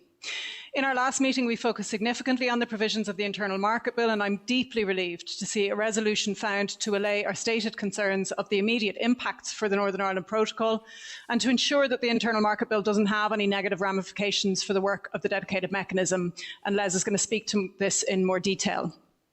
When the dust settles on 2020, we need to be in a position to ensure and reassure people that they can be aware of, secure information on, and if necessary, be able to vindicate their rights and to protect themselves against discrimination. As Geraldine has outlined, the dedicated mechanism is the key piece of institutional architecture to provide people with those reassurances in a changed geopolitical environment. While the ECNI and the NIHRC are at the coalface of the dedicated mechanism in the context of the Article 2 commitment, both organisations and ourselves in IREC will continue to work together to provide oversight of and reporting on rights and equality issues falling within the scope of the commitment that have an Island of Ireland dimension. Obviously, from an all-Ireland perspective, such arrangements as set out in the UK Government Explainer document do not alter the constitutional status of our joint committee, but rather add significant weight to our work. The Joint Committee of the NIHRC and IREC met last month with many new commissioners in attendance to discuss Brexit and the dedicated mechanism. We were also joined for part of that day by Geraldine and Evelyn from the ECNI. The 3 commissions are already, as you can see, working closely. As Geraldine has outlined, we have agreed our understanding and joint working arrangements of how we operationalise the dedicated mechanism, with, of course, the 2 Northern Ireland commissions being the primary actors. Consistent with current reporting and accountability structures, the NIHRC and the ECNI will provide regular reports to the UK Government and to the Northern Ireland Executive. Similarly, all 3 organisations will be able to report separately to the governments of the UK and Ireland as appropriate on any issues with an Island of Ireland rights and equality dimension that we have jointly addressed in the context of monitoring the no diminution commitment. Last week, I met with Tánaiste Leo Varadkar and as part of that meeting discussed with him the work done by the Joint Committee and the forthcoming work of the dedicated mechanism. Throughout this process, we have found a very positive engagement with both ministers and senior officials, domestic and EU, which we aim to maintain. There are significant issues which, on an all-island basis, we need to be mindful of as the relationship evolves between the UK and the EU. Those frontier workers and migrant workers whose livelihoods are dependent on the free flow of people and clear and consistent employment practices. Those accessing cross-border services, for example, childcare or healthcare. Those who may have their traditional ways of life challenged, including traveller and Roma communities. We will also maintain our wide horizon view on how the relationship develops in respect of the evolving dynamics of different governance and regulatory regimes. The protections outlined within the protocol's first annex and the specific provisions of EU laws which are listed there must be a key part of the dedicated mechanism's all-island work. As Les pointed out in our last meeting, everything else beyond Annex 1 is about having no regression and no diminution of rights. That will be a much longer process, looking over how this settlement will develop in respect of more broadly defined rights issues referenced in the equality, rights and safeguards sections of the Good Friday Agreement, such as the rights of women and girls, the rights of persons with disabilities and access to equal opportunities, among others. And of course, it would be welcome to see the UK and Northern Ireland progressing positively to exceed EU provisions in this area and perhaps acting as an external driver of evolving rights and equalities for the EU and beyond. Thank you again, Assembly members, for the opportunity to address you, and I'm now going to pass over to Les. Thank you, Chair. Thanks, Sinead. At our last session, Doug Beattie diligently pressed us about why we'd changed our minds over the fact that the Internal Market Bill could potentially have an impact on the work of the dedicated mechanism. And we were influenced, in effect, by the legal advice that suggested that it could. And the two commissions then drafted an amendment to the bill to put beyond doubt that the Internal Market Bill could seep into the work of the dedicated mechanism. That amendment was tabled by Margaret Ritchie with the support of Peter Hain and Alison Sooty, a Liberal Democrat peer, among others, at the report stage of the bill at the House of Lords. Margaret was persuaded to withdraw the amendment following the kind of machinations that you'll be familiar with that Parliaments engage in terms of trying to reach an agreement. And as part of that withdrawal, it was agreed there'd be an exchange of correspondence placed in the public domain through the Westminster House Library, offering effectively the assurance that we were seeking. And in effect, what that letter confirms is that the relevant clauses that were mentioned by Geraldine earlier on non-discrimination apply to goods sold and the conduct of regulation of businesses that engage in the sale of goods. And though it did not completely rule out, for example, covering employment law, nonetheless, the letter makes clear that the purpose and the intention of the clauses, and it provides a significant reassurance that it will not affect implemented legislation applying to Northern Ireland under the protocol. Now, given that the initial response we had from the two commissions' correspondence to government was essentially, there's nothing to see here, that's a significant advance and a recognition that our worries had potential foundation and I hope have been fully allayed. Beyond that, I want to make a number of just brief observations which you may want to pick up in questions. First, the Ireland-Northern Ireland Protocol contains provisions which ensure Northern Ireland will keep pace with specific equal treatment and non-discrimination law, as well as the non-diminution of existing rights under the relevant section of the 1998 agreement. And it's worth just pointing out that that issue of keeping pace with the developments in EU law is clearly one of the issues that's vexing the UK government and the EU negotiating teams. Second point, I think, is that the gap between the protections in the rest of the UK and those in Northern Ireland through the non-diminution commitment will be determined to a significant extent by whether an agreement is reached, not just in terms of free trade, but in terms of the wider provisions that have been agreed, but are contingent on the rest of the free trade agreement. Third, the absence of an agreement has much wider ramifications than just for goods and services. It strikes me that we've focused on goods and services and the movement of each of those, but not on the movement of people. And one illustration about the wider ramifications came last month when the chair of the National Police Chiefs Council, Martin Hewitt, wrote to the chair of the Westminster Home Affairs Committee on the ramifications, for example, of leaving without a deal. And what Martin Hewitt said in his correspondence is that in a non-negotiated outcome, the UK will lose access to EU law enforcement and national security tools and capabilities and will rely on contingencies. As an overarching principle, the loss will mean that even with contingencies in place, the fallback systems will be slower, provide less visibility of information and intelligence, and make joined-up working with our European partners more cumbersome. And that mirrors the findings of the Joint Committee's commissioned research recently, where senior PSNI officers referred to the alternatives to, for example, the European arrest warrant and various data sharing provisions and other tools as suboptimal. And we also know now from last week, a National Audit Office report, that the Home Office's border management IT system is being further delayed until at least the financial year 2021-2022. So the competing tension of an open border alongside the UK government's new immigration laws and preventing trafficking and other security issues remains very much a live one. And then fourth and finally, by way of just kind of opening observations, the UK government has been very firm and clear in its aim of leaving behind the oversight and accountability mechanisms within the EU, particularly the Court of Justice of the European Union. And the UK will be leaving, in some cases immediately and in others over time, the Court of Justice, and it will no longer play a role. Now, depending on whether you believe in happenstance or coincidence, in July this year, the government set up an independent review of administrative law to examine whether judicial review strikes the right balance between enabling citizens to challenge the lawfulness of government action and allowing government and local authorities to carry out their business.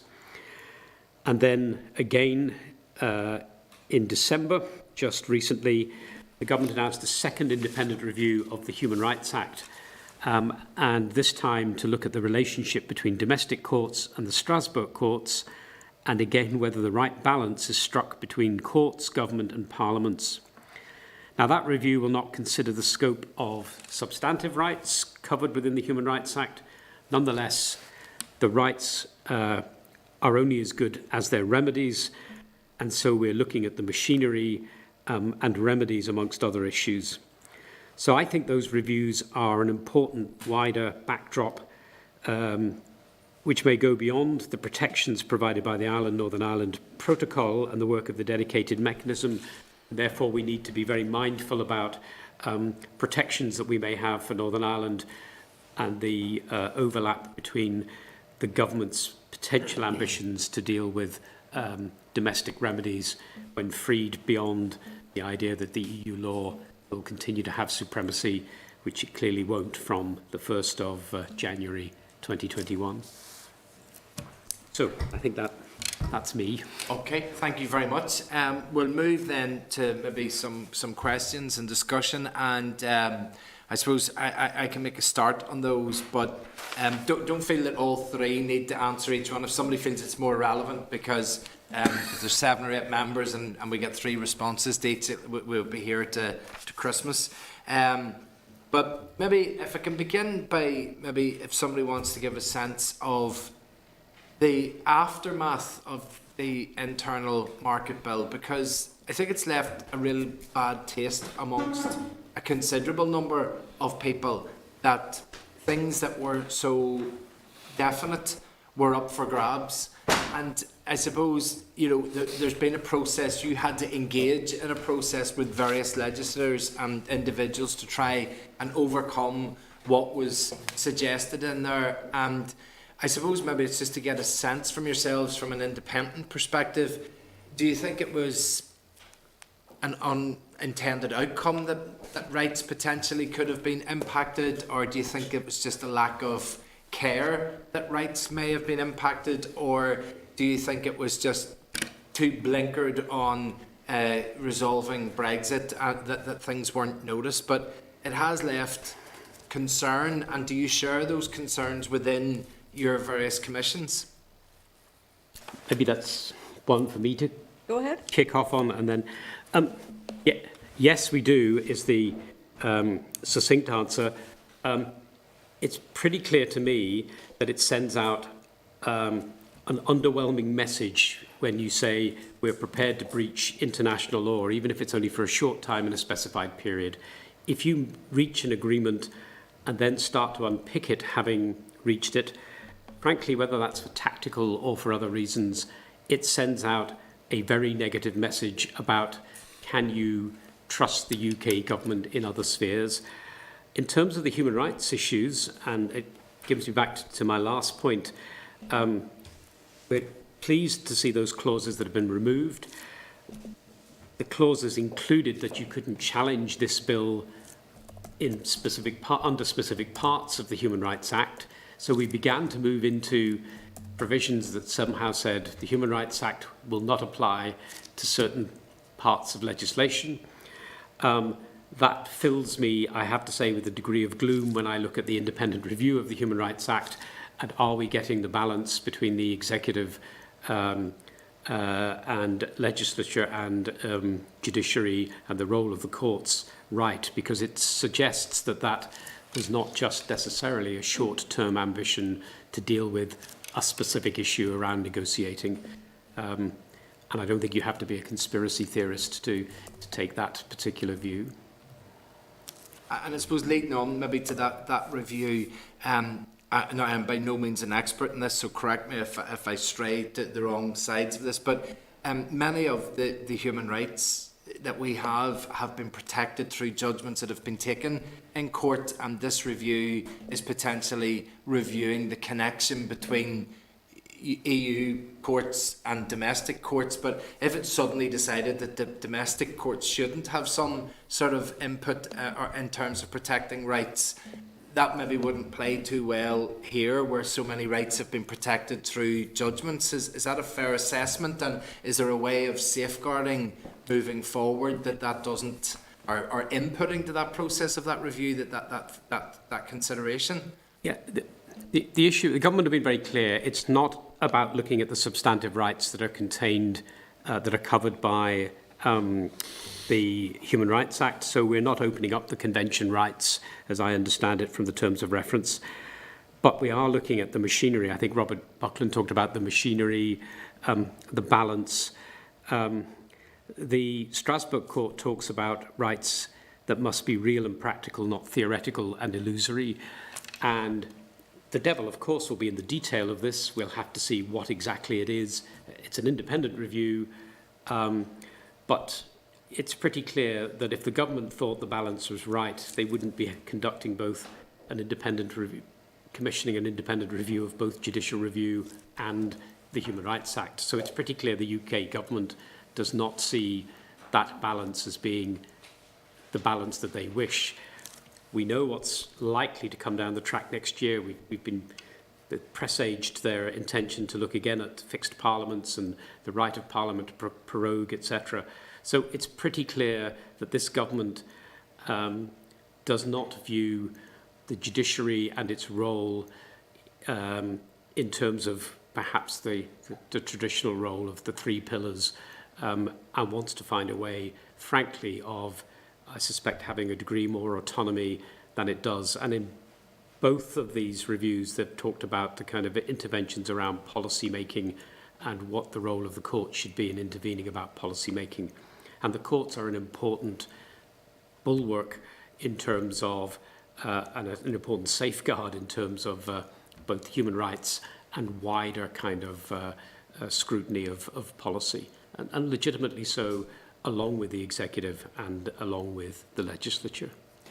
Mr. Chairman, it's my understanding that existing case law that has gone through the judicial process before the transition period still stands on statute books, and that's not to be sort of revisited as such, but will become part of a bigger issue. Okay. And I suppose maybe some of the difficulty in this is it can be, though that review can be quite abstract at the minute, but forward wind 20 years and decisions could be taken as a result of what's been decided now in a review and could really impact people's day and daily lives. And that's why it's critically important that there's commissions such as yourselves assessing and reviewing and inputting into that process, and that there's that level of independence for you as well. So, you know, that's critically important. I think that's right and clear. Both of these reviews were independent reviews. So we'll have to see what each of them makes of the terms of reference that they've been given. I guess part of our role is to make sure that we have an input and that Northern Ireland voice is heard in this. and particularly so when you've also got the protocol. So it seems to me that in terms of the remedies and some of the issues, there is a potential Venn diagram where there is a potential, as I say, overlap between the work of those two independent reviews and any outcomes, and the work of the protocol and the safeguards and the non-diminution commitment that was made by the UK government around the Belfast Good Friday Agreement. Okay, and finally for me, we spoke on your last visit about the fact that at the moment, or from the 31st of December, our rights are side by side, but there is the potential for divergence as we go forward, and that there might have been a need for a memorandum of understanding between the UK and the EU to keep an eye on those rights to make sure that if there are any step changes, that's being observed. Has that been progressed or developed, or...? We've had some discussion on it amongst the three of us as to how best we might move on this issue. Presently, we are fortunate in that Sinéad is very close to the Irish Government's role in all of that discussion and planning for any amendments to legislation. So we have the benefit of Sinéad's input into that. We also have the likes of Equinet, where I think, will be continuing our membership of that, and there will be dialogue in that process. But as to whether or not Northern Ireland is a consultee in that process, we shouldn't be under the terms of the exit from the European Union. But however, we do need to find a way of being able to try to exert influence. If we are expected to keep pace with the EU legislation, then it's to our benefit to be able to have some influence in that. But at present time, there is no clear channel as to how that could be developed, and it's something that we have been discussing. And Sinéad might want to add on that specific issue, because we're very concerned about how we might do this. Well, just briefly, that exactly as Geraldine has pointed out, I mean, we are in the position whereby, because it is law that affects us and that it is operational in our jurisdiction, that we will be able to have in our sights and in our minds the obvious equivalence concept, and work with the two Northern Ireland Commissions to make sure that any issues are flagged in advance that we anticipate coming down the line. So it's just something that I think will be a potential advantage as that progresses. But I think, like Geraldine said, it's just that Northern Ireland's role within that process is not clear to me, and exactly, obviously there's not going to be any influence coming from Northern Ireland in terms of the development of those rights at a European level. So it's really, I suppose, again, hypothetical at the moment, or just unclear exactly how it's going to play out. But we will do everything we can to assist. We work very closely together, as you can see anyway, and we will continue to do so. But this is something that will be very much front of mind for us as we continue. Okay, thank you. I'm going to pass the Deputy Chair to Doug. Thanks, Chair, and thank you all for your briefing. I mean, it's always great to hear where we're going, and I think we all want to be going in the same direction, and certainly trust is something that's really important, but it has to be underpinned by the right legislation. When you look back at everything that's ongoing now, if we were sitting here today and we were talking about there going to be a border between Northern Ireland and the Irish Republic, I guess you would be really digging into the equality and the human rights issue in regards to that. But many British citizens in Northern Ireland will see that their rights may well have been diminished by a border east-west down the Irish Sea. And also the fact is that we're having to follow many EU rules but have no say on them. So there's a democratic deficit in that as well. Could I maybe just ask from all of you, have you taken the time to dig into that to make sure that with these being put in place that there is no rights being diminished in regards to those people who view themselves purely as British? Yeah, I think it's something that we are very conscious of, and I know that there was a meeting with officials from both commissions and with the Northern Ireland office today, and that's something that they have been discussing.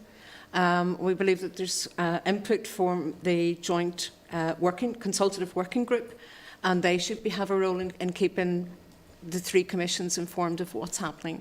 I'm very conscious, very mindful of the fact that people of a British and unionist persuasion will feel that there is potentially a threat to the East-West relationships contained within the current status. However, we'll be working to ensure that that issue is fully explored and there is no diminution of rights in that regard. Yeah, I'll maybe add some of the work that the Joint Committee has done. The identity rights that are within the 1998 agreement, the right to consider yourself British or Irish or both without effectively any adverse consequences, is not part of the section that forms the work of the dedicated mechanism, the non-diminution commitment. But during the negotiations, we've raised, both with UK government, Irish government and the European Commission, two sets of questions. One, in earlier, the December 2017 agreement, it was agreed between the EU and the UK that people of Northern Ireland, to use the phrase of the kind of 1998 agreement, who consider themselves Irish would retain their EU law rights. We've made a number of representations that for that to be consonant with the 1998 agreement, that must apply to the people of Northern Ireland, whether they identify themselves as British or Irish or both. And we've never really got to the bottom of that, although it was interesting that when we looked like we were heading for a no deal previously, the Irish government announced that it would guarantee the European health insurance cards for all the people of Northern Ireland. And I guess if we end up without a deal, there is a prospect of that happening again, and I would expect it again to be everyone in Northern Ireland, regardless of their identity. So we've raised that, for example, as an example of where British identity needs to be recognised and protected. On the other side of that equation, the Joint Committee produced a legal analysis of UK immigration law. UK immigration law assumes that everybody is born British, whether you choose to identify that way or not. And that has a number of ramifications. We spent a great deal of time, produced a kind of potential solution to that, which would have still entailed people being born British as such in the law, but would have allowed very readily accessible ways for those who don't identify as British to be able to identify as Irish and retain all of their kind of immigration law rights and their identity rights under the agreement. And frankly, it goes back to 2010 when, in response to the Commission Bill of Rights, it was one of the things that the UK government recognised we needed to put into a Bill of Rights was the recognition in effect of domestic law of those identity provisions so that nobody was affected adversely either way. Now, we have had some progress in what I might call a short-term quick fix in terms of immigration rules and allowing, for example, family reunion. It led to Emma de Souza's case being withdrawn and being resolved, but it is a quick fix. If you enter into a relationship after the 31st of December, or if you don't apply before the 30th of June, then you're back into the same set of issues. So I would anticipate we will have another Emma de Souza case at some point coming towards us. So the issues you're outlining about identity rights, there are issues for both those who identify as Irish and British. I think the Joint Committee has interrogated both sides of that coin. And the democratic deficit. How are we squaring this? I mean, if we're looking at this, if we just look at this in primary colours and we're talking about equality and human rights, how are we squaring this democratic deficit? Whereas I'm being held to a EU rule or law without representation, but other people just across the border from me, no distance, maybe a mile from somebody else, is not. Yeah. How do we square that? Well, that's the very point that I was trying to allude to earlier on in terms of the fact that we recognise there's that democratic deficit. We don't have the power here in Northern Ireland to influence, despite the fact that we are required to keep pace. That has advantages, but it also has its disadvantages in that we can't exert that degree of influence to make it fit our needs maybe that little bit better. But we are outside the EU, so we haven't been given direction as to how that will work. It's something that we're going to continue to explore and to try to exert influence on. But at the minute it is that unknown that we don't have an answer to, and there is nothing anywhere that gives us any direction as to how that will work. And that's where I was referring to the close working relationship that we have with Sinéad and her team, that we can get some information and use our influence through their grid offices. But I don't believe that's necessarily sufficient, but it's still very much unknown. I know that's not the answer that you're hoping to get, but we are conscious of that gap. I guess I absolutely get that, and I absolutely get, and even if I look at the complicated, and I could even dig myself down a hole here. I could get lost myself. It gets that complicated when you start getting into that. But if you're sitting here as a Northern Ireland unionist, and you're talking about where you feel, whether they are or not, where you feel your rights are being diminished by a border that has been placed east-west, and there has been, and we can argue the reasons why, whenever. But if you're sitting here and you see people who are willing to put out statements to the British government to say that internal market bill is a danger to the rights and equality of people living in Northern Ireland, but maybe not quite so willing to do the same to the European Union, to say, well, what you're pressing for here is diminishing the rights of people in Northern Ireland. You kind of get a sense, and I'm not saying it is the case, but I'm just saying from where I sit or where my constituents sit, there just seems to be that process where it's a British or Unionist citizen whose rights are being diminished. They don't feel that scope of people screaming for their... Yeah. I understand that perception. I would say two things. One, we very vigorously pursued the equality of identity and those issues with the European Commission. So it's not, and both publicly as well as kind of privately, that the asymmetry of rights is not in accord with the spirit and intention of the agreement. In terms of what I suppose the larger democratic deficit, it's about keeping pace with equality and non-discrimination rights.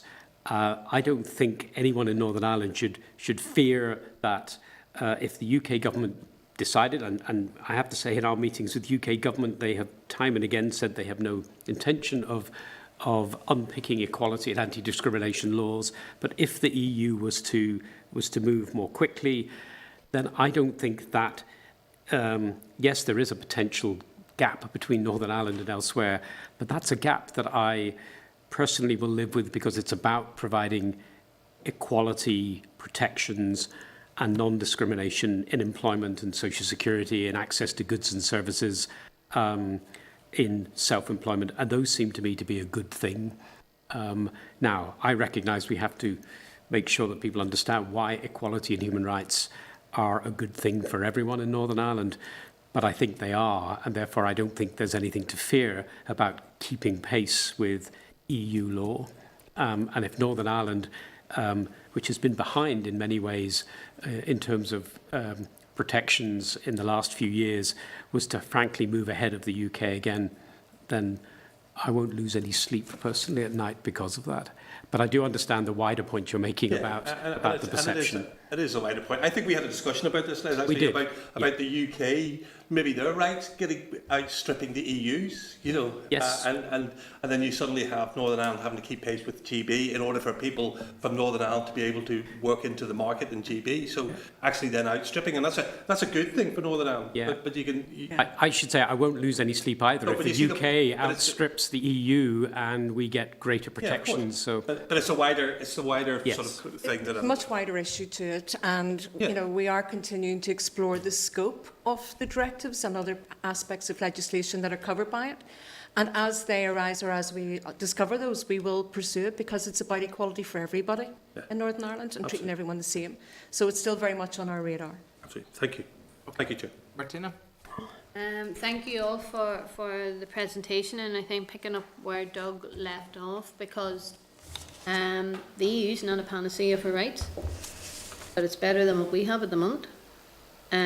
So when we're talking about no diminution of our rights, whatever the highest standards, and that's why we need a Bill of Rights here that's going to offer rights protections for everyone.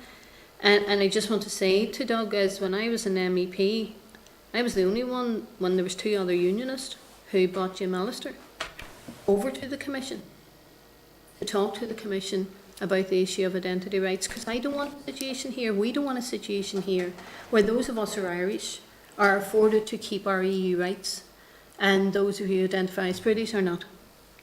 And so, I mean, we are all arguing for everyone here and across the island to have the same kind of rights protection, but it goes back to the issue of nationality and law and the national law that exists in relation to its application here. It would be good for people in the Republican nationalist community to hear that we should be able to identify as Irish and not have our rights stripped away from us because of a law that bestows on us an unwanted gift of being British. So, and it's in that context, I think it was Geraldine, maybe you started off and Les, you picked up about the movement of goods and the focus that has gone into trade. And like without doubt, there seems to be more attention being given to the movement of cows and sheep than they are the movement of you and I in terms of protections. And the unfettered access that people are talking about across the island, whatever about the common travel area, because that's not embedded in law. So the gap that could emerge, EU citizens living here. Last night we had a debate in the Chamber, and some of the participants in that debate claimed once again that some of us were scaremongering and having EU citizens living here feeling unwanted and unwelcome, and they were going because we were pointing out. So I would like to ask about, in the context of the Windrush scandal, and those people who are here that aren't covered by the common travel area, so they don't have those kind of protections.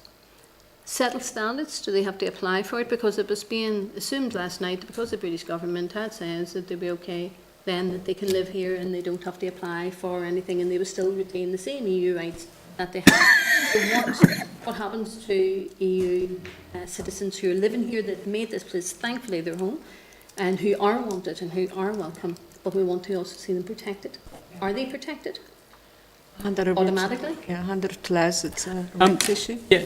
If you've applied through the EU settlement scheme, What if you haven't? Sorry. Let's do it. The EU settlement scheme and the pre-settled status, and assuming you remain here for long enough, then you should have the same rights as anybody else. Now, there's clearly issues about what happens to those people who, for whatever reason, haven't applied to the EU settlement scheme, even though they would qualify over it. UK government has said it will look at extending it potentially beyond. I'm not sure about the detail of how that will look. So EU citizens who have been here and have applied to the settlement scheme and have settled status have the same rights as anyone else. Frontier workers, in other words, people moving across the border to work, I have to say at a very late stage, but we now have the rules and to apply for the Frontier Worker Scheme. It also will continue to apply. You can make applications up until the end of June. And again, if a frontier worker applies and has that status, the practical issues are going to be how are we going to manage our borders? If you remember, the rhetoric was about regaining control of our laws and our borders, etc. And we're going to have an open border for obvious political kind of reasons, and people move across the border every day. And we are going to have people who move across the border exercising their common travel area rights, both north-south, south-north. We're going to have frontier workers.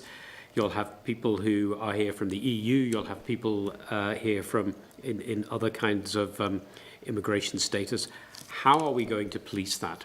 What kind of controls The worry has always been, and this was particularly on the southern side of the border, you stop a bus, you stop a train, how do you decide you're stopping somebody at random? Well, I can say, as a public transport user, I've never been stopped at random and asked for my passport or documents, but I have seen on a number of occasions people whose skin is a different colour from mine who have. And so how do we avoid those kinds of approaches? Because I don't know how, if it's intelligence-led, you're going to know who's on a bus from Belfast to Dublin, Derry to Dublin, and who and on what basis you would stop somebody on an intelligence-led basis. So those are the practical kind of outworkings of issues. Those who are entitled to be here and for some reason fail to apply, and how will we manage the borders and our new immigration laws, which will be that if you're an EU citizen and you decide you want to come to the UK after we've left the European Union for the first time, you are going to have to go through a points-based system. There'll be schemes, obviously, for students. There'll be a small kind of seasonal worker scheme still. How will that be managed, and how will you divine whether somebody from Poland is here because they are here under the settlement scheme, or somebody hypothetically from Poland has arrived for the first time and doesn't have a basis for being here? And how is all of that going to be managed? And I'm not sure that we have the kind of answers that would give, a real sense of reassurance that all of that is going to work seamlessly once we leave the EU. So just so that I understand, so the potential, and I believe it's already happening, of racial profiling? Well, I've had correspondence that's come across my desk for human rights NGOs, for example, expressing the concern in the past about the arrangements for how people are checked and on what basis that's done. I have to say, whenever it's been raised, it's always been said that no, it's not based on, there is no kind of racial profiling, etc. But it's very difficult to see. The anecdotal evidence suggests that you're much more likely. I can remember cases the Equality Commission took and successfully, where you had people who had perfectly lawful right to be here were being stopped and detained for quite significant periods of time, and the Equality Commission intervened and ended up government paying compensation to people who were stopped, and there was no basis for doing it. So those are the worries, and we're just going to have to be vigilant to see what happens. In the points-based system that you spoke about, all of that is evidence that it's not business as usual? Well, the points-based system, the points you will acquire depend on your qualifications, the level of salary. So there are a number of things that suggest that they are designed to look at the high end, if you like, of kind of migrants and migrants with particular skills, rather than the low-skilled migration. And I've seen from a number of the organisations that deal with these issues have expressed concern that in the absence of a kind of managed way of migration, will you find people trying to bring people in at a lower end? And if you bring people in unlawfully, then nearly always those people will find it very difficult in terms of they tend to be in jobs that are exploited, etc. And that's been raised about how will we manage that. Now, the government have said that the reason they don't want us to become a low-skilled migrant economy, and that's fine if you, for example, in nursing homes and care homes, are going to pay the kind of rates for residents that are publicly funded that allow those homes to employ people at the salaries that meet those requirements. But I don't see much evidence that the government are about to put that kind of money into funding care. So the government has to, if it's going to say on the one hand, we don't want to be a low-skilled migrant, reliant on low-skilled migrant labour that's exploited perfectly proper, then fund the kind of arrangements that allow, for example, in social care, for you to avoid that kind of thing happening. And people who could have left the EU would like to leave the EU as EU citizens, as they are and come here, but instead of arriving here as EU citizens, they will arrive as migrants. Well, you'll still be able to come here for holidays. Nothing has changed. Everything's changed for those people. Yeah. Can I just add that anyone who lives here in Northern Ireland is entitled to the protection of our equality laws. And Les has already referred to some successful cases that we have assisted people with, where they have been subject to racial profiling, etc. But they are still covered by the equality legislation that's here. Thank you. Thank you. Okay, nobody on the Starleaf has indicated that they wish to speak by raising their hand. Very much like we're in school now, doesn't it? But it's a little function that is actually available there. So if I just give a few seconds to see if that rouses anybody there. Okay, no. Yes, we have. So Emma Sheeran would like to come in. Come on ahead, Emma. It takes just a little second for it to kick in. Yeah, go on ahead, Emma. Sorry, I was going like this here.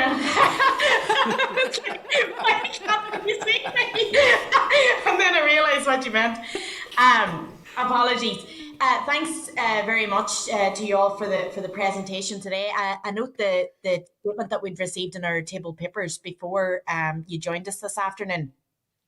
And I just wanted to draw attention to one of the comments from Sinéad, where you had made reference to the issues which, on an all-island basis, we need to be mindful of as the relationship evolves between the UK and the EU, presumably going forward as we come out of the transition period. I just wondered if you would expand on that and the sorts of issues that you're referring to there. Absolutely. Thanks, Emma. I listed some of them in my initial contributions around frontier workers, people accessing cross-border services, the Roma and traveller communities who, with their nomadic lifestyle, will face additional challenges now. But really, I suppose there's any length of examples we could look at, and unfortunately, as of yet, it's all hypothetical. I mean, these are specific experiences that people have. We know that there's 30,000 people crossing the border on a daily basis, and that those people will be impacted. And from the discussion you've just heard, obviously the group who are probably going to be most immediately impacted, who are front of mind for me, are those people resident in the southern border counties who are EU residents or EU citizens, but not Irish, because the common travel area safeguards do not apply to them. So those are some of the major concerns that we have. The racial profiling that's been mentioned, and human trafficking are another two issues that are on our radar. And I suppose, just even from the comments that you've just heard, I suppose it's about the administrative responses to that. So if we're unclear, which we are, as to exactly the mechanics of how those administrative measures are going to be put in place to ensure that Brexit is enforced, essentially, regardless of whether or not we have a border, the appearance of a border may start to emerge, I suppose. And it's that wider view that we are always conscious of in terms of the North-South cooperation that we enjoy, which is there because of a lack of border. And that's, I suppose, part of that bigger picture is what exactly are the mechanics, what is going to be the day-to-day experience of people who live so close to the border and whose daily lives just don't see it at the moment, and which all of a sudden will see it. So I suppose those are some of the additional ones. I mean, I know in previous sessions there was reference to, for example, somebody travelling across the border with an assistance animal, a guide dog, for example. And the movement of animals in itself is another question. But I mean, I think until January, until we start to see, and it'll be the two commissions represented there in person by Les and Geraldine that will see the majority of these queries coming through. And I think it will be a slow build-up from January 1st as to people's experience as things start to dawn and the experience starts to really slowly impact on people's lives. Thanks, Sinead. That is useful. And I suppose in your earlier presentation and in everything that you've just sort of compounded there, the thing that we're getting, and again, it's the confusion and it's the lack of information. So, you're sort of trying to anticipate what the issues will be, but with less information than you need. And I know this morning I took part in an event organised by WRDA, which was focusing on the EU settlement scheme and the concerns that are coming through around the tight time frame, the lack of information that's been made available. And my big concern, I know, as a constituency MLA in an area where we have quite a high population of migrant workers from various parts of Europe, I have very particular concerns about people from some of the Portuguese colonies that would be based around the South Tyrone, Cookstown, Dungannon area.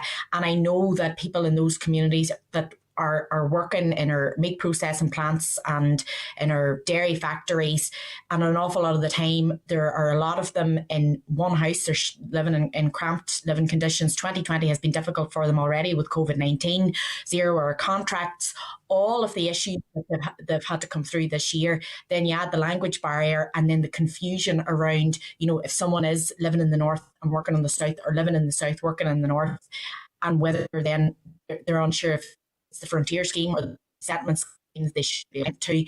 And I'm concerned. I know that Leas has referred there to the potential of an extension from the British government, but my worry is that we are going to come to the cliff edge. They've said that in extenuating circumstances they're going to accept late applications, or if someone meets certain criteria, they will accept a late application. But if it's just genuine lack of knowledge or lack of information and people don't realise what it is they should be applying to, and bearing in mind the language barrier, I would be worried about that.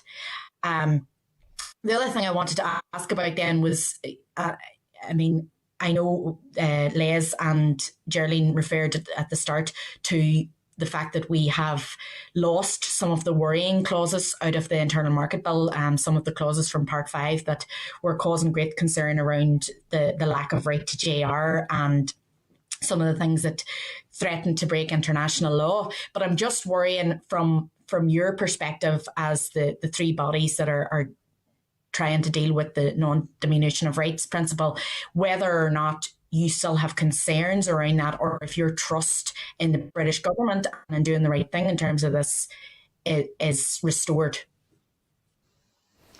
I think I'll let Les take that one, actually. Yeah. It's not a matter of trust or otherwise.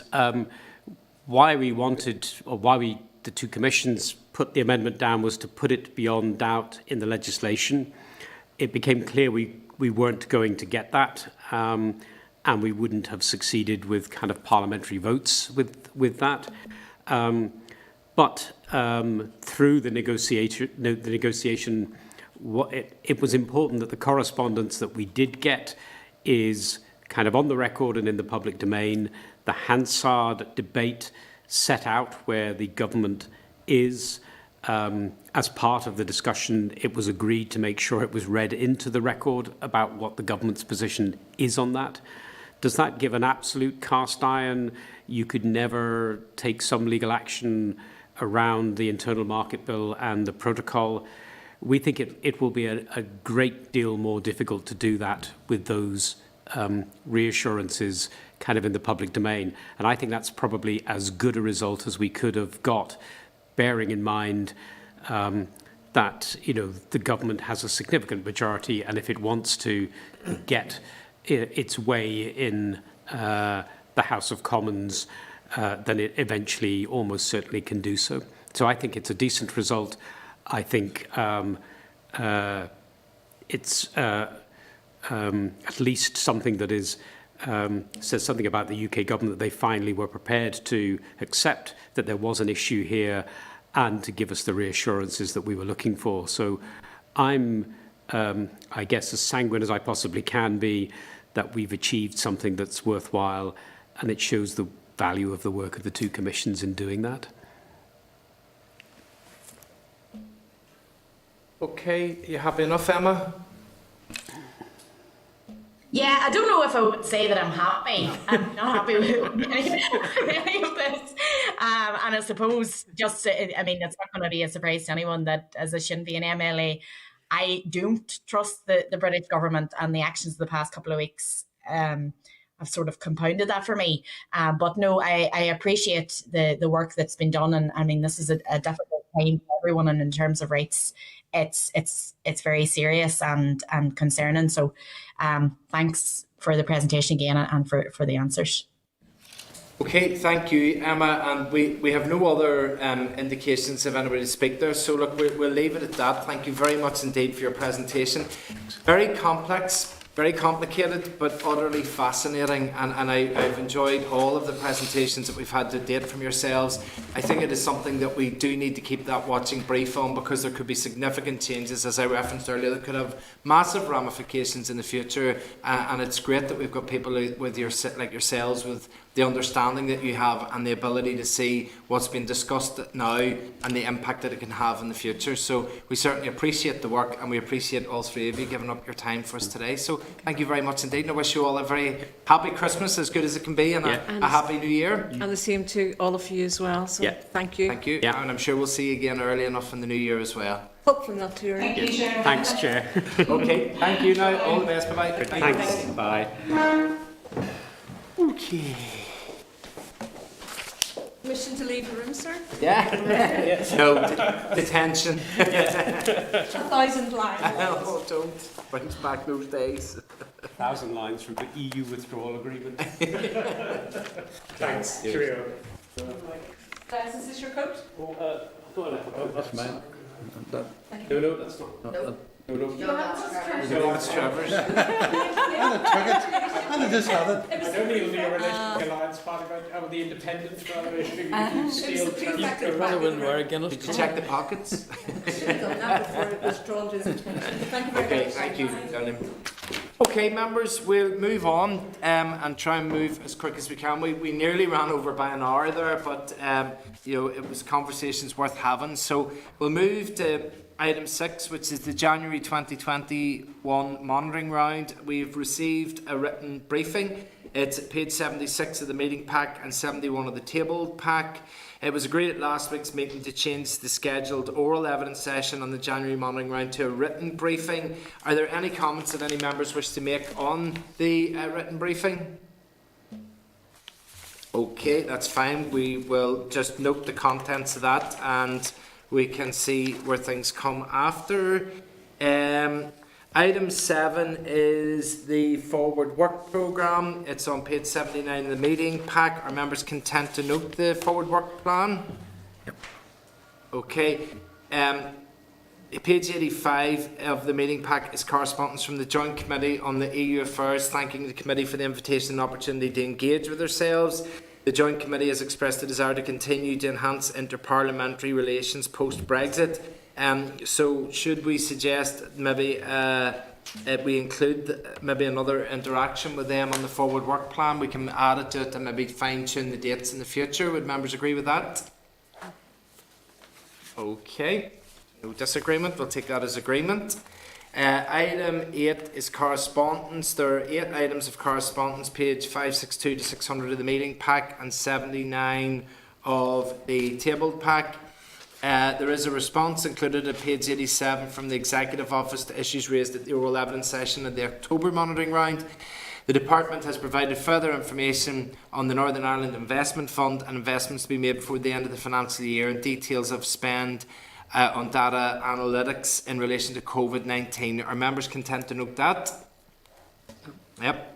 There is a copy of correspondence from the Committee of Health to the First and Deputy First Minister regarding the increase in referrals to the St Vincent de Paul charity during COVID-19 pandemic.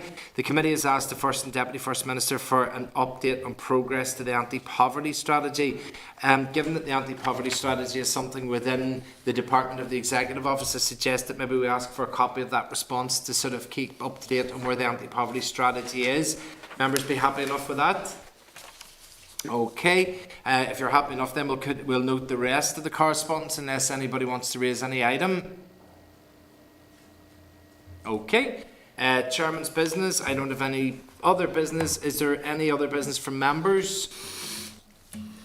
Okay, then maybe just at that, just 2 items then for me under any other business. Number 1, can I thank the staff for all of their work right throughout the year. This is the last meeting of 2020, and I know that we've been through a considerable year, a difficult year, but we've done a lot of work from we got back together again in January, and we've met a lot more than probably would have happened during normal times as a result of COVID and Brexit. So I want to thank members for their attendance and contributions throughout the year, but to thank the staff for the work that they do in producing all of the packs and producing, working with all the panellists that come along to give us information. I want to thank them for that. And of course, I think I have to mention that for Marie, this is her last meeting. The clerks are doing their, I don't know how often it happens, but there's a bit of a shuffle in January, and I'll definitely be leaving. So yeah. So we want to thank you, Marie, for your work in guiding us this year. You've kept us right. Most of us were new to this committee and new to this work, and you've been able to keep us on the straight and narrow, and that has been greatly appreciated. And it was a very, very steep learning curve, and you've been a good teacher to us this year, so thank you very much indeed, and wish you all the very, very best with your next endeavour. Thank you. And I'm sure we know that as you're still working in the building, we'll be able to draw on your experience as well. So thank you very much indeed. So members, enjoy Christmas as best we can. Please be safe as best we can, and let's hope that we can all get back together again in January, and hopefully things will be improving all round. But thank you very much indeed, and goodbye. Thank you. Yeah, back at justice. Happy Christmas, everybody. Happy Christmas. This is the Northern Ireland Assembly Committee Room 30. This is the Northern Ireland Assembly Committee Room 30.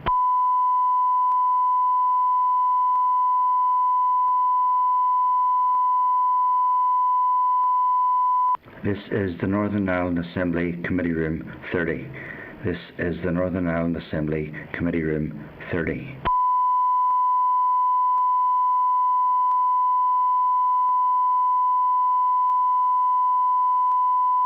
This is the Northern Ireland Assembly Committee Room 30. This is the Northern Ireland Assembly Committee Room 30.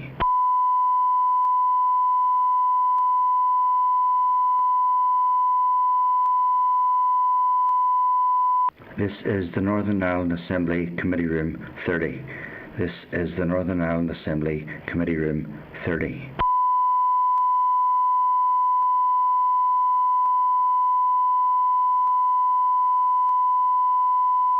This is the Northern Ireland Assembly Committee Room 30. This is the Northern Ireland Assembly Committee Room 30.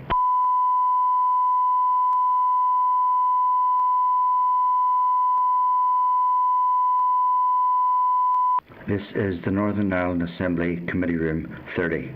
This is the Northern Ireland Assembly Committee Room 30.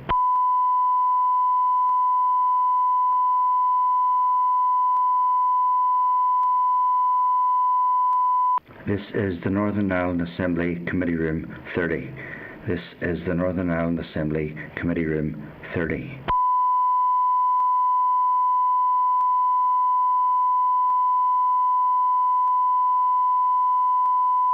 This is the Northern Ireland Assembly Committee Room 30. This is the Northern Ireland Assembly Committee Room 30.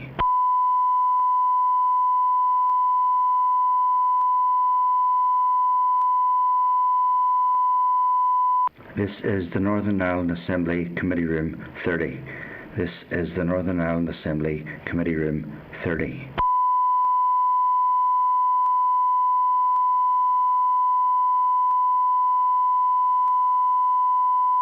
This is the Northern Ireland Assembly Committee Room 30. This is the Northern Ireland Assembly